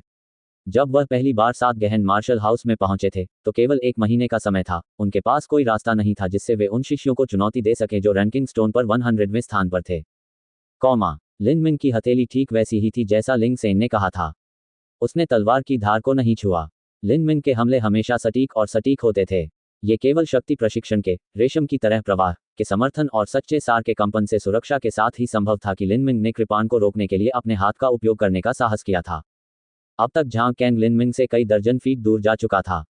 उसकी आंखों में पहले से ही एक हल्का सा भय और चिंता झलक रही थी। लिन मिंग ने कुछ क्षण पहले जो हथेली और मुट्ठी दिखाई थी, उसने उसके दिल में एक अथाह गहरी भावना छोड़ दी थी। झांग कैंग को नजदीकी मुकाबले में बढ़त हासिल थी। लंबे भाले जैसे हथियार से निपटने के लिए नजदीकी मुकाबला ही जीतने का सबसे अच्छा तरीका था। लेकिन अब उसमें लिन मिंग की मुट्ठी और हथेली का सामना करने का जरा भी आत्मविश्वास नहीं था। दांत पीसते हुए झांग कैंग ने दोनों हाथों से अपनी कृपान की मूठ पकड़ ली। लिन मिंग, आपने सचमुच मुझे एक अच्छा आश्चर्य दिया, लेकिन यह मत सोचो कि तुम जीत जाओगे, तुम्हें मेरा सबसे तगड़ा झटका लगेगा। भले ही वह नज़दीकी मुकाबले में नहीं लड़ सकता था, लेकिन झांग कैंग के पास मार्शल कौशल भी था। भले ही वह नज़दीकी मुकाबले में नहीं लड़ सकता था, लेकिन झांग कैंग के पास मार्शल कौशल भी था। एक चीख के साथ झांग कैंग की आभा अचानक फूट पड़ी। सच्ची आत्मा उस पतली तलवार में समा गई और वह चमकदार तलवार रक्त के रंग की गहरी लाल आभा से ढक गई। ये सनसेट कट है। ये झांग कैंग वास्तव में इस उच्च श्रेणी की कृपान मार्शल कौशल को विकसित करने में कामयाब रहा। समस्त दर्शकों की आंखें विस्मय से चौड़ी हो गईं। यह मैच, जिसमें झांग कैंग को आसानी से जीत मिल जानी चाहिए थी, दो समान प्रतिद्वंद्वी के बीच भीषण संघर्ष में बदल गया। अब झांग कैंग द्वारा सनसेट कट का उपयोग करने के बावजूद वहां मौजूद किसी ने भी नहीं सोचा था कि लिन मिंग हार जाएगा। झांग कैंग ने उस पतली कृपान को अपने सिर के ऊपर उठा लिया। झांग कैंग की तलवार से ताजे खून के रंग की रोशनी निकली। झांग कैंग का परिवेश गहरे लाल रंग की चमक से प्रकाशित हो रहा था, जो एक खिलते हुए सूर्यास्त की चमक में परिवर्तित हो रही थी। ये भयावह छवि लगातार झांग कैंग के शरीर में प्रवाहित होती रही। ये देखकर लिन मिंग ने धीरे से अपनी पीठ पर रखा भाला निकाला। उन्होंने शक्ति प्रशिक्षण के फ्लो लाइक सिल्क की दहलीज को पार कर लिया था, जो उन्हें अपनी खाली हथेली को नंगे ब्लेड से टकराने की अनुमति देता था, लेकिन वे खाली हथेली और मार्शल कौशल के स्तर तक नहीं पहुंचे थे। उसने एक हाथ से भाला पकड़ रखा था, उसकी बांह भाले के समानांतर थी और उसकी कोहनी भाले के सिरे पर दबाव डाल रही थी। यह 820 जिन भेदक इंद्रधनुष, जो 8 फीट 8 इंच लंबा था, स्थिर क्षैतिज रखा गया था। भाला स्थिर खड़ा था, मानो वह लोहे का बना हुआ सेनापति हो। ये फाउंडेशन स्पीयर तकनीक, लोहे का पुल नदी को रोकता है, का एक बुनियादी प्रारंभिक रुख था। लिन मिंग ने अपना भाला निकाला। ये फाउंडेशन स्पीयर तकनीक का प्रारंभिक रुख है। हे भगवान, ये वास्तव में फाउंडेशन स्पीयर तकनीक है। ये लिन मिंग सनसेट कट का विरोध करने के लिए फाउंडेशन स्पीयर तकनीक का उपयोग करना चाहता है। वह बहुत पागल है। इस लड़ाई का एक भी विवरण छूट जाने के डर से बिना किसी अपवाद के सभी की आंखें चौड़ी हो गईं। यदि लिन मिंग शीर्ष स्तरीय मार्शल कौशल का उपयोग कर रहे होते, तो उन्हें इसकी इतनी अधिक उम्मीद नहीं होती। फाउंडेशन स्पीयर तकनीक से सनसेट कट तक परिणाम क्या होगा? इस बिंदु से उनमें से किसी ने भी लिन मिंग की फाउंडेशन स्पीयर तकनीक को और अधिक नीचे देखने की हिम्मत नहीं की। लिन मिंग की प्रभावशाली आभा के कारण सबसे सरल भाला कौशल की नींव का यह सेट भी गहरा और गूढ़ हो गया था। फाउंडेशन स्पीयर तकनीक कोई गहन उच्च श्रेणी की साधना पद्धति नहीं थी। संपूर्ण भाला कला में यह भाला चालों के लिए सबसे बुनियादी आधार मात्र था। ऐसा इसलिए था क्योंकि इस सबसे बुनियादी आधार को लिन मिंग की भयानक 4200 जिन शक्ति के साथ जोड़ा गया था और ट्रू प्राइमल केस फॉर्मूला से मोटे सच्चे सार के साथ और शक्ति प्रशिक्षण के फ्लो लाइक सिल्क की सीमा के साथ इस भाले की शक्ति इतनी तीव्र भयावह स्तर तक पहुंच गई थी। झांग कैंग ने अपने दांत भींच लिए। उसके चेहरे की मांसपेशियां पूरी तरह मुड़ गई थीं, जिससे उसे पहचानना मुश्किल हो गया था। अपनी वर्तमान ताकत के साथ वह मुश्किल से इस सनसेट कट का उपयोग करने में कामयाब रहे। यह उनकी सीमा का अतिक्रमण था। लिन मिंग, जाओ मर जाओ। झांग कैंग ने एक जोरदार गोली चलाई और उसके हाथ में मौजूद पतली कृपान से एक अटूट गुलाबी लाल बादल निकला। उसके चारों ओर की हवा में गहरी ध्वनि गूंजने लगी, मानो कोई प्रचंड धारा आगे पीछे बह रही हो। इस लाल कृपान की हवा से एक ऐसा लाल बादल उत्पन्न हुआ, जो ऐसा प्रतीत हो रहा था मानो आकाश को ढक लेगा। मानव हॉल के कुछ निकटवर्ती शिष्यों की साधना कमजोर थी तथा उनके चेहरे का रंग उड़ गया था, क्योंकि वे इस प्रहार के तीव्र दबाव को सहन नहीं कर सके। अधिक मजबूत मानव हॉल के इन शिष्यों को यह महसूस हुआ कि उनके पास इस हमले का विरोध करने का कोई रास्ता नहीं था। यदि वे इस प्रहार के सामने खड़े होते, तो यह संभव था कि गुलाबी लाल बादल का दबाव और आभा उन्हें परास्त कर देती। अशांत लाल ऊर्जा एक अंतहीन उग्र समुद्र की तरह आगे बढ़ी। इसके विपरीत लिन मिंग की iron bridge blocks the river सरल और अपरिष्कृत थी। इसमें तड़क भड़क का एक अंश भी नहीं था। वह जितना शक्तिशाली था, लोहे का पुल नदी को अवरोध करता है। चूंकि आप मेरी फाउंडेशन स्पीयर तकनीक देखना चाहते हैं, तो यह अच्छी बात है। मैंने भाला कला की केवल एक चाल का अभ्यास किया है। Flood dragon goes to sea. Lin Ming चिल्लाया और अचानक भेदक इंद्रधनुष बाहर निकाल दिया। ये तथाकथित फ्लड ड्रैगन गोज टू सी वास्तव में एक सीधा प्रहार मात्र था। लंबे भाले की कई शैलियां थीं। ये काट सकता था, नाच सकता था, इशारा कर सकता था, चक्कर लगा सकता था, झाड़ू लगा सकता था और ऐसी ही कई अन्य हरकतें कर सकता था। लेकिन सबसे बुनियादी बात थी जोर। ये प्रहार भाले की आत्मा थी। 820 जिन भारी भाले के एक ही वार से पहाड़ को तोड़ने की क्षमता थी। 8 फुट का भाला सब कुछ तोड़ता हुआ। एक सीधे झटके से ही लिन मिंग की आभा आसमान छूने लगी। उसके चारों ओर अशांत पर्वतीय नदियां प्रकट हुईं और सभी दिशाओं से आकर मिलने लगीं। वे एक साथ पिघल गए और लिन मिंग के शरीर में बह गए। लिन मिंग ने इस फ्लड ड्रैगन गोज टू सी का अभ्यास 1000 से भी कम बार किया था। हालांकि उन्होंने ऐसा एक झरने के नीचे किया था। लिन मिंग ने दिन प्रतिदिन अभ्यास किया जब तक कि वह उस स्तर पर नहीं पहुंच गया जहां उसका भाला पूरी तरह से स्थिर था। झांग कैंग के सनसेट कट ने ऊपर के आसमान को इस तरह धुंधला कर दिया मानो वह हवा में बह रही एक अशांत और शक्तिशाली धारा हो। लेकिन चाहे धारा कितनी भी प्रचंड क्यों न हो, वह एक जियांटियन मास्टर द्वारा स्थापित एक व्यू में निर्मित झरने की बराबरी नहीं कर सकती थी। ये संभवतः लिन मिंग के भाले को कैसे हिला सकता है? पूरे आकाश में फैले लाल बादलों से लोहे के बर्फ के टुकड़े गिरने लगे। वे ऐसे पिघल रहे थे मानो वे लुप्त होते बादल हों। लिन मिंग के भाले में एक राजसी और असीम आभा थी जो सब कुछ तोड़ रही थी। पतला कृपान जीतने के लिए गति पर निर्भर था, चाहे कैसे भी या कभी भी। अगर यह भाले के साथ सीधे मुकाबला करेगा तो इसमें कोई संदेह नहीं कि यह पराजित होगा। टकराना, लाल बादल विलीन हो गए। झांग कैंग ने मुंह भर खून थूका और पीछे की ओर उड़ गया। वह जोर से जमीन पर गिरा। ये पता नहीं चल सका कि वह जीवित है या मृत। लिन मिंग ने अपना भाला वापस ले लिया। वह मंच के मध्य में खड़ा था। इस समय वह अपने भाले की तरह सीधा खड़ा था, वेदक इंद्रधनुष एक तेज और अविचल आभा के साथ। यह बहुत भयानक है। लिन मिंग ने वास्तव में जीत हासिल कर ली है। फाउंडेशन स्पीयर तकनीक के पीछे इतनी शक्ति है। लिन मिंग ने वास्तव में अभी फाउंडेशन स्पीयर तकनीक का इस्तेमाल किया। मैं भी इसे सीखना चाहता हूं। तुम इसे सीखना चाहते हो? क्या आपको सचमुच लगता है कि फाउंडेशन स्पीयर तकनीक इतनी भयंकर है? ऐसा सिर्फ इसलिए है क्योंकि लिन मिंग बहुत ज्यादा ताकतवर है, इसलिए वह जो भी करेगा वह ताकतवर ही होगा। उन्होंने जो चाल अपनाई वह फाउंडेशन स्पीयर टेक्निक का फ्लड ड्रैगन गोज 2C था, लेकिन यह स्पष्ट रूप से एक सीधा प्रहार था। अगर तुम चाहो तो सेना में भर्ती हो सकते हो। सैनिक हर दिन इसका अभ्यास करते हैं और मैंने कभी किसी सैनिक को इसे इतने शानदार तरीके से प्रयोग करते नहीं देखा। ये सीधा प्रहार कुछ खास नहीं है, लेकिन लिन मिंग के तहत ये सरल चाल सनसेट कट को तोड़ सकती है। जो व्यक्ति अभी अभी विसरा ट्रेनिंग चरण में प्रवेश कर रहा था, उसका मुकाबला ऐसे व्यक्ति से हुआ जो ऑल्टरिंग मसल चरण में आधे कदम पर था, और लिन मिंग ने जीत हासिल की। किसी को एक स्तर आगे से हराना कोई अजीब बात नहीं है, लेकिन डरावनी बात यह है कि जिसे उसने हराया है वह झांग कैंग है। झांग कैंग भी एक अत्यंत प्रतिभाशाली खिलाड़ी है जो एक स्तर आगे के खिलाड़ियों को भी हरा सकता है। यदि झांग कैंग ने मार्शल हाउस छोड़ दिया तो उसके लिए अल्टरिंग मसल चरण के चरम पर किसी को हराना असंभव नहीं होगा।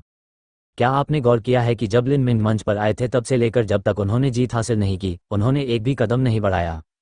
ये ज्ञात नहीं था कि ये किसने कहा था, लेकिन दर्शकों ने देखा कि लिन मिंग कहाँ खड़ा था। निश्चित रूप से लिन मिंग के मंच पर आने के बाद उसने हथेली, मुट्ठी और भाले का इस्तेमाल किया था, लेकिन वह एक कदम भी आगे नहीं बढ़ा। ये जानकर स्वर्गीय निवास के शिष्यों को भी अपनी रीढ़ में ठंडक महसूस हुई। यद्यपि लिन मिंग की रैंकिंग बहुत दूर थी, लेकिन देर सवेर वह स्वर्गीय निवास में प्रवेश करेगा। ऐसे भावी प्रतिद्वंद्वी द्वारा पीछे से उनका पीछा किए जाने से वे सभी घबरा गए और असहज महसूस करने लगे। लियू मिंगजियांग ने लिन मिंग का सामना किया और एक सूखी घूंट लेते हुए अपने गले में ऐंठन महसूस की। वह पूरी तरह से डरा हुआ था और उसकी एकमात्र सांत्वना ये थी कि इस सब के शुरू में जुयान ने झांग कैंग को ढूंढा था, न कि उसे। अन्यथा जमीन पर निश्चल पड़ा हुआ व्यक्ति वही होता। उन्होंने झांग कैंग की नब्ज महसूस की और पाया कि वह जीवित है और उसकी जान को कोई खतरा नहीं है। हालांकि उनका पूरा शरीर गंभीर चोटों से भरा हुआ था और कई हड्डियां टूटी हुई थीं। यदि उन्हें उच्चस्तरीय चिकित्सा उपचार भी मिल जाता तथा कोई स्थायी क्षति नहीं होती तो भी वे आधे महीने से अधिक समय तक बिस्तर पर ही रहते। लिन मिंग हत्यारा नहीं था। सप्तम गहन मार्शल हाउस में जुआ खेलते समय विपरीत पक्ष को मारना सख्त वर्जित था। जहां तक टक्कर से आई गंभीर चोटों की बात है तो कुछ संदेह था, लेकिन लियू मिंगजियांग ने जांच करने की हिम्मत नहीं की। घबराहट में उसने बेहोश झांग कैंग को अपनी पीठ पर उठा लिया और जाने के लिए तैयार हो गया। लेकिन इस समय लिन मिंग ने कहा, सच्चा सार पत्थर। उनमें से 20। प्रारंभ में जब लिन मिंग और झांग कैंग ने अपना जुआ मैच खेला था तो झांग कैंग ने डींग मारी थी और कहा था कि अगर वह हार गया तो वह 20 सच्चे सार पत्थर देगा। इस बारे में सोचते हुए लियू मिंगजियांग का दिल सचमुच रो पड़ा। झांग कैंग के पास 20 सच्चे सार पत्थर नहीं थे। लियू मिंगजियांग भी इतनी बड़ी संख्या में सच्चे सार पत्थर यहां नहीं लाए थे। उसने झांग कैंग को धीरे से नीचे लिटाया और उसके कपड़ों की तलाशी ली तथा जो कुछ उनके पास था उसे इकट्ठा किया, लेकिन अभी भी 5 गायब थे। इसलिए उन्होंने आसपास के लोगों से उधार लिया और अंततः 20 सिक्के जुटा लिए। उन्हें लिन मिंग को देने के बाद लियू मिंगजियांग ने झांग कैंग को वापस अपनी पीठ पर लिटाया और ऐसे चला गया जैसे वह भाग रहा हो। लिन मिंग जीत गया और शुरू से अंत तक जब उसने अपनी हथेली का इस्तेमाल किया था तब से लेकर इस भाले की चाल तक उसने जमीन पर चलने के लिए केवल अपने बाएं पैर का इस्तेमाल किया। उसका दाहिना पैर हिल नहीं रहा था। सचमुच ये लोहे के पुल ने नदी को रोक दिया कि एक योग्य प्रतिष्ठा है, यह अडिग है। ताकू ने अपनी पीठ पर लंबे डंडे को महसूस किया और उसकी आंखों में लड़ाकू भावना की झलक दिखाई दी। हालांकि लिन मिंग अभी भी उसका मुकाबला करने में असमर्थ था, लेकिन शायद वह समय दूर नहीं था जब वह उसके बराबर खड़ा हो सके। लिंग सेन ने कहा, झांग गुवानयू को ये मैच न देखने का अफसोस होगा। इस लड़ाई के बाद लिन मिंग मार्शल हाउस में खुद के लिए स्काई फॉर्चून किंगडम में उच्च स्तरीय ध्यान आकर्षित करेगा। यदि हम उसके बड़े होने का इंतजार करेंगे तो वह सचमुच एक शक्तिशाली प्रतिद्वंद्वी बन जाएगा। यदि हम लगन से प्रशिक्षण नहीं लेंगे तो शायद यह युवा जूनियर प्रशिक्षु हमारे सिर के ऊपर से रेंग कर निकल जाएगा। ये तभी दिलचस्प है जब इसमें प्रतिस्पर्धा हो। प्रतिस्पर्धा हमेशा आपसे प्रतिस्पर्धा करती है, बस मुझ में आत्मविश्वास नहीं है। लेकिन यह लिन मिंग, वह मेरे लिए एकदम सही मुकाबला होगा। ये सच है कि वह भविष्य में मेरा प्रतिद्वंद्वी बन जाएगा। बड़े भाई, मुझे ये अजीब लग रहा है, लिन मिंग इतनी जल्दी कैसे प्रगति कर सकता है। पिछले 10,000 किलिंग एरे मूल्यांकन में वह 126 स्थान पर पहुंच गया था, जो उसे इसलिए मिलना चाहिए था क्योंकि उसने क्रिम्सन गोल्ड ड्रैगन मैरो पिल और गोल्डन स्नैक स्कारलेट पिल खा ली थी और उनकी प्रभावकारिता को पचा लिया था। लेकिन इस बार उसकी ताकत इतनी नाटकीय रूप से कैसे बढ़ सकती है? लिंग सेन ने जवाब दिया, हर किसी के अच्छे या बुरे भाग्य का सामना स्पष्ट नहीं होता है। यदि मैं गलत अनुमान नहीं लगा रहा हूं, तो इस लिन मिंग को एक विशेष साधना अवस्था, मेरे अशुरा के समान एक मार्शल इरादे को समझना चाहिए था। इसके अलावा इस लिन मिंग का मार्शल आर्ट का दिल मुझसे ऊपर है। यह कोई असामान्य बात नहीं है अगर वह मेरे आशुरा जैसे सैन्य इरादे को समझने में कामयाब हो गया हो। ताकू का चेहरा बदल गया और ठंडी हवा का झोंका निकला। क्या उसका अशुरा बिग ब्रदर के अशुरा से भी ज्यादा मजबूत है? लिंग सेन की प्रतिभा केवल चौथे दर्जे से भी कम थी। 7 गहन मार्शल हाउस में कई अन्य प्रतिभाएं मौजूद थीं जिनकी मार्शल प्रतिभा ने उन्हें पीछे छोड़ दिया, विशेष रूप से लिंग सेन की पीढ़ी में, जो वास्तव में एक आश्चर्यजनक पीढ़ी थी जो प्राकृतिक प्रतिभा से भरपूर थी। उदाहरण के लिए ताकू थे, जिनकी प्रतिभा 5वीं कक्षा के बराबर थी, या झांग गुवानयू थे, जो वास्तव में 5वीं कक्षा के प्रतिभाशाली थे। हालांकि चाहे वह ताकू हो या झांग गुआन्यू, उन्हें लिंग सेन ने मजबूती से दबा रखा था। लिन मिंग सहित अधिकांश लोगों ने यह मान लिया था कि लिंग सेन के साथ कोई सौभाग्यपूर्ण घटना घटी थी या उसने कोई बहुमूल्य कच्चा माल खा लिया था, लेकिन यह सच नहीं था। सच तो यह था कि लिंग सेन ने अशुरा को समझ लिया था। आशुरा एक विशेष एवं अनोखी खेती की अवस्था थी। जब कोई मार्शल कलाकार साधना करता था तो कभी कभी वह किसी अद्भुत अवस्था में प्रवेश कर जाता था, जिसे एक निश्चित प्रकार की आदर्श मार्शल स्थिति माना जा सकता था, जिनमें से सबसे प्रसिद्ध अचानक ज्ञानोदय था। इस स्थिति का प्राचीन ग्रंथों में व्यापक रूप से उल्लेख किया गया है। किंवदंतियों के अनुसार 3 सहस्राब्दी पहले एक महान बुजुर्ग व्यक्ति बोधि वृक्ष के नीचे बैठकर 7 दिन और 7 रात तक ध्यान करता रहा था। जब वह जागा तो उसने मार्शल आर्ट के कई बंधन तोड़ दिए थे और मार्शल शून्य को भेदते हुए अमर बुद्ध बन गया था। यद्यपि ये किंवदंतियां प्राचीन ग्रंथों में दर्ज थीं, लेकिन कोई नहीं जानता था कि वे सत्य थीं या असत्य। लेकिन वास्तव में ऐसे मार्शल कलाकार थे जो वास्तव में साधना की कुछ अवस्थाओं में प्रवेश करने में सक्षम थे। यद्यपि इस अवस्था में अचानक ज्ञानोदय जैसी कोई अतिशयोक्ति नहीं थी, फिर भी ये एक मार्शल कलाकार की साधना की गति को बहुत बढ़ा सकती थी। जिन मार्शल कलाकारों ने इन अवस्थाओं को समझ लिया था, उनके हृदय में मार्शल आर्ट के प्रति जो भावना थी वह अन्य सभी से कहीं ऊपर थी। किसी व्यक्ति के मार्शल आर्ट के प्रति हृदय या उसकी आत्मा के कुछ मायावी गुण के आधार पर साधना की इन अवस्थाओं की अलग अलग स्थितियां होंगी। इन स्थितियों को केवल विचारों के रूप में ही समझा जा सकता है, उन्हें व्यक्त नहीं किया जा सकता। किन शिंगशुआन जैसे कई अत्यंत प्रतिभाशाली व्यक्ति ऐसी विशेष अवस्था को समझने में सफल नहीं हो पाए हैं। लेकिन लिन मिंग, जब वह बर्फीले तालाब झरने में डूबा हुआ था तो उसने साधना की इस क्षणभंगुर अवस्था को छुआ था। उसका सच्चा सार उसकी अपनी इच्छा के अनुसार घूमता था और उसके शरीर में उसकी सबसे बुनियादी प्रवृत्ति के अनुसार मार्ग अपनाता था। परिसंचरण का ये मार्ग लगभग परिपूर्ण था और लिन मिंग की गति से कई गुना तेज था। इस स्थिति में साधना करते हुए लिन मिंग ने सच्चे आदिम अराजकता सूत्र की प्रथम परत को प्राप्त कर लिया था। बेशक, हालांकि लिन मिंग इस स्थिति में ठोकर खाकर पहुंचा था, यह उसकी मार्शल आर्ट के प्रति दुर्जेय हृदय के कारण था। लेकिन हर मार्शल कलाकार जो मार्शल आर्ट में पारंगत था, मार्शल इंटेंट को समझ नहीं सका। अब से पहले 7 गहन मार्शल हाउस में एकमात्र व्यक्ति जिसने मार्शल इरादे को समझा था वह लिंग सेन था। उनका युद्ध का इरादा आशुरा था। एक बार जब वह अशुरा की अवस्था में प्रवेश कर जाता तो लिंग सेन की चेतना अशुरा युद्ध के मैदान में जागृत हो जाती। वहां उन्हें अनगिनत जीवन और मृत्यु के संघर्षों का सामना करना पड़ा। इन लड़ाइयों में वह कई बार मरता था और कई बार पुनर्जन्म भी लेता था। सबसे अधिक भयावह बात यह थी कि लिंग सेन की व्यापक वृत्ति जो उसने जीवन और मृत्यु के किनारे पर रहकर सीखी थी, उसकी आत्मा में एकीकृत हो जाएगी। एक मार्शल कलाकार हर जीवन या मृत्यु की लड़ाई में अकल्पनीय लाभ प्राप्त कर सकता है। उनकी साधना प्रगति वास्तव में तेज हो जाएगी। हालांकि कोई भी मार्शल कलाकार ऐसा नहीं कर सकता था जो लिंग सेन की तरह ऐसा कर सकता था, क्योंकि कोई भी गारंटी नहीं दे सकता था कि वे अगले पल जीवित रहेंगे या मर जाएंगे। इसलिए लिंग सेन में सचमुच एक जानलेवा आभा थी। चाहे वह युद्ध प्रतिभा हो या युद्ध वृत्ति, वह साधना के समान स्तर पर अन्य मार्शल कलाकारों से कहीं आगे था। पूरे स्काई फॉर्चून किंगडम में लिंग सेन अपने स्तर के लोगों के बीच अजेय था, इस हद तक कि उसकी वास्तविक लड़ाकू शक्ति पल्स कंडेंसेशन पीरियड में एक मार्शल कलाकार के बराबर थी। निश्चित रूप से ऐसी घनी जानलेवा आभा के कुछ फायदे थे तो कुछ नुकसान भी थे। यद्यपि इस आभा ने लिंग सेन की युद्ध क्षमता को एक नए स्तर पर पहुंचा दिया था, लेकिन इसने उसकी भावनाओं को भी कुचल दिया था और धीरे धीरे उसे एक निर्दयी हत्या मशीन में बदल दिया था। यही कारण था कि स्वप्न परीक्षण में उसने पलक झपकते ही सभी परीक्षणों को पार कर लिया था, सिवाय उस परीक्षण के जिसने उसके हृदय में मौजूद बुराइयों की परीक्षा ली थी। उस बंधन को तोड़ने के लिए लिंग सेन ने समय की अधिकांश धूप बत्ती का उपयोग किया था, और ऐसा इसलिए था क्योंकि उसके हृदय की मारक प्रकृति बहुत भारी थी। ऐसा इसलिए था क्योंकि लिंग सेन का अशुरा मार्शल इरादा इतना स्वर्ग विरोधी था कि जब लिंग सेन ने कहा था कि लिन मिंग की अपनी साधना अवस्था उसके अपने अशुरा से भी आगे निकल सकती है, तो ताकू को आश्चर्य हुआ। इतना नाटकीय मत बनो। भले ही वह व्यक्ति हो जिसकी मार्शल आर्ट की समझ बाकी सभी से श्रेष्ठ हो, केवल कुछ ही लोग मार्शल इंटेंट को समझ सकते हैं। क्या ये लिन मिंग, जो केवल 15 साल का लड़का है, बिग ब्रदर की साधना अवस्था जैसी भयंकर चीज को पहले से ही समझ पाएगा? लिंग सेन ने कहा, यह एकमात्र स्पष्टीकरण है।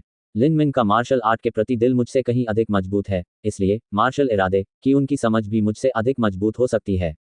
इस महीने लिन मिंग की प्रगति बहुत ही आश्चर्यजनक रूप से तीव्र थी। मुझे लगता है कि यह इस विशेष साधना अवस्था के कारण है। इस साधना अवस्था को समझते ही उसकी शक्ति में बहुत तेजी से वृद्धि हो जाएगी, लेकिन यह स्थिर हो जाएगी और धीरे धीरे धीमी हो जाएगी। तो यह ऐसा ही है। ये लिन मिंग अधिक से अधिक दिलचस्प है। उसके बड़े होने का इंतजार करना उचित है। तब तो मैं अवश्य ही उससे युद्ध करूंगा। जब ताकू ने यह कहा तो उसने अवचेतन रूप से अपनी अंगुलियों को आपस में टकराया। लिंग सेन ने कहा, बस कुछ ही दिनों में 10,000 किलिंग एरे के अगले मूल्यांकन का समय आ जाएगा। इस लिन मिंग निश्चित रूप से भाग लेंगे। देखना चाहोगे? अच्छा विचार। हमेशा खेती करते रहना बहुत उबाऊ है। आइए इस लिन मिंग पर नजर डालें और देखें कि वह कितनी ऊंचाई तक जा सकता है। 7 गहन मार्शल हाउस ने हर महीने 10,000 हत्या सरनी खोली। लिन मिंग ने आखिरी बार 27 दिन पहले भाग लिया था। लिन मिंग स्वाभाविक रूप से इस महीने के 10,000 हत्या सरनी मूल्यांकन में भाग लेंगे। उच्च रैंकिंग का मतलब था अधिक संसाधन। सबसे पहले बर्फीले तालाब झरने में कुछ समय बिताने से लिन मिंग को बहुत फायदा हुआ था। 6 अन्य प्रमुख सरणियों के साथ उनमें अभ्यास करने से उन्हें किस प्रकार के आश्चर्यजनक लाभ प्राप्त होंगे, लिन मिंग देखने के लिए उत्सुक था। विशेष रूप से होंगशी ने एक बार सिफारिश की थी कि वह थंडर वैली में प्रवेश न करें, इसलिए वहां कुछ विशेष होना चाहिए। लिन मिंग को अभी तक पता नहीं था, लेकिन जिसने उसे सच्चे आदिम अराजकता सूत्र की पहली परत तक पहुंचने में मदद की थी, वह वास्तव में मार्शल इंटेंट के रूप में जानी जाने वाली साधना अवस्था थी, जिसके बारे में लिंग सेन ने कहा था कि वह अपनी प्रारंभिक अवस्था में थी। स्काई फॉर्चून सिटी एक शीर्ष श्रेणी के मंडप में। फर्स्ट टेस्ट पवेलियन एक ऐसा रेस्तरां था जिसे ग्रेट क्लैरिटी पवेलियन के साथ शीर्ष भोजनालयों में से एक होने का गौरव प्राप्त था। इस समय दूसरी मंजिल पर एक सुंदर ढंग से सुसज्जित कमरे में जुयान दोपहर का भोजन कर रहा था और उसके सामने बर्फ जैसी सफेद पोशाक पहने लैन यून्युए खड़ी थी। लैन यून्युए ने चुपचाप खाना खाया। कमरे में सन्नाटा एक कठोर और अजीब माहौल पैदा कर रहा था। जुयान ने बार के ड्रैगन के मांस से बने सूप का एक घूंट लिया। उसने सोने के धागों से जड़ा छोटा कटोरा मेज पर रख दिया और अपना मुंह पोंछने के लिए बर्फ से बना रेशमी रुमाल उठाया। उसने अचानक पूछा, क्या सोच रहे हो? कुछ नहीं, मैं कुछ भी नहीं सोच रहा हूँ। लैन यून्युए ने जल्दी से अपना सिर हिलाया। जुयान के सामने उसे ऐसा महसूस हुआ जैसे कोई अदृश्य दबाव उस पर पड़ रहा है। उन दोनों को देखकर ऐसा नहीं लगता था कि वे प्रेमी प्रेमिका हैं, बल्कि ऐसा लगता था कि वे एक सम्राट और उसकी उपपत्नी हैं। सम्राट की उपस्थिति में उपपत्नी हमेशा सतर्क और डरी रहती थी। लैन यान्युए को स्पष्ट रूप से पता था कि भले ही जुयान उसे पसंद करता हो, वह उसे छोड़ भी सकता है। अगर वह चाहे तो उसके दरवाजे पर कितनी भी महिलाएं दौड़ी आएंगी और वह उनमें से किसी एक को चुन सकता है। यह उनकी स्थिति में असमानता थी जो उनकी ताकत और स्थिति में अंतर के कारण उत्पन्न हुई थी। जुयान मुस्कुराया, और हालांकि वह दोस्ताना लग रहा था, वास्तव में उसकी आंखों में एक गहरी ठंड छिपी हुई थी। वह जानता था कि लैन यून्युए क्या सोच रही थी। आज झांग कैंग और लिन मिंग के बीच जुआ मैच का दिन था। यह असंभव था कि लैन यून्युए को पता न हो। वह चिंतित थी कि लिन मिंग गंभीर रूप से घायल हो जाएगा, और वास्तव में जुयान ने वास्तव में देखा था कि नियमों के संदर्भ में झांग कैंग क्या कर सकता है। झांग कैंग ने लिन मिंग के शरीर पर एक दुर्बल करने वाला निशान छोड़ दिया। यह उनके भविष्य के मार्शल आर्ट साधना में बाधा डालने का सबसे अच्छा तरीका था।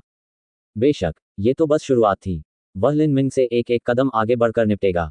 वह उसकी युद्ध कला की साधना को नष्ट कर देगा और फिर उसे शेष जीवन विकलांग के रूप में बिताने देगा। जुयान अपने सामने रखे चिड़िया के घोंसले के सूप में बर्फ सफेद चीनी मिट्टी के चम्मच से खेल रहा था और झांग कैंग द्वारा उसे कोई अच्छी खबर सुनाए जाने का इंतजार कर रहा था। हालांकि उस समय तक ध्वनि संचारक ताबीज नहीं जलाया गया था।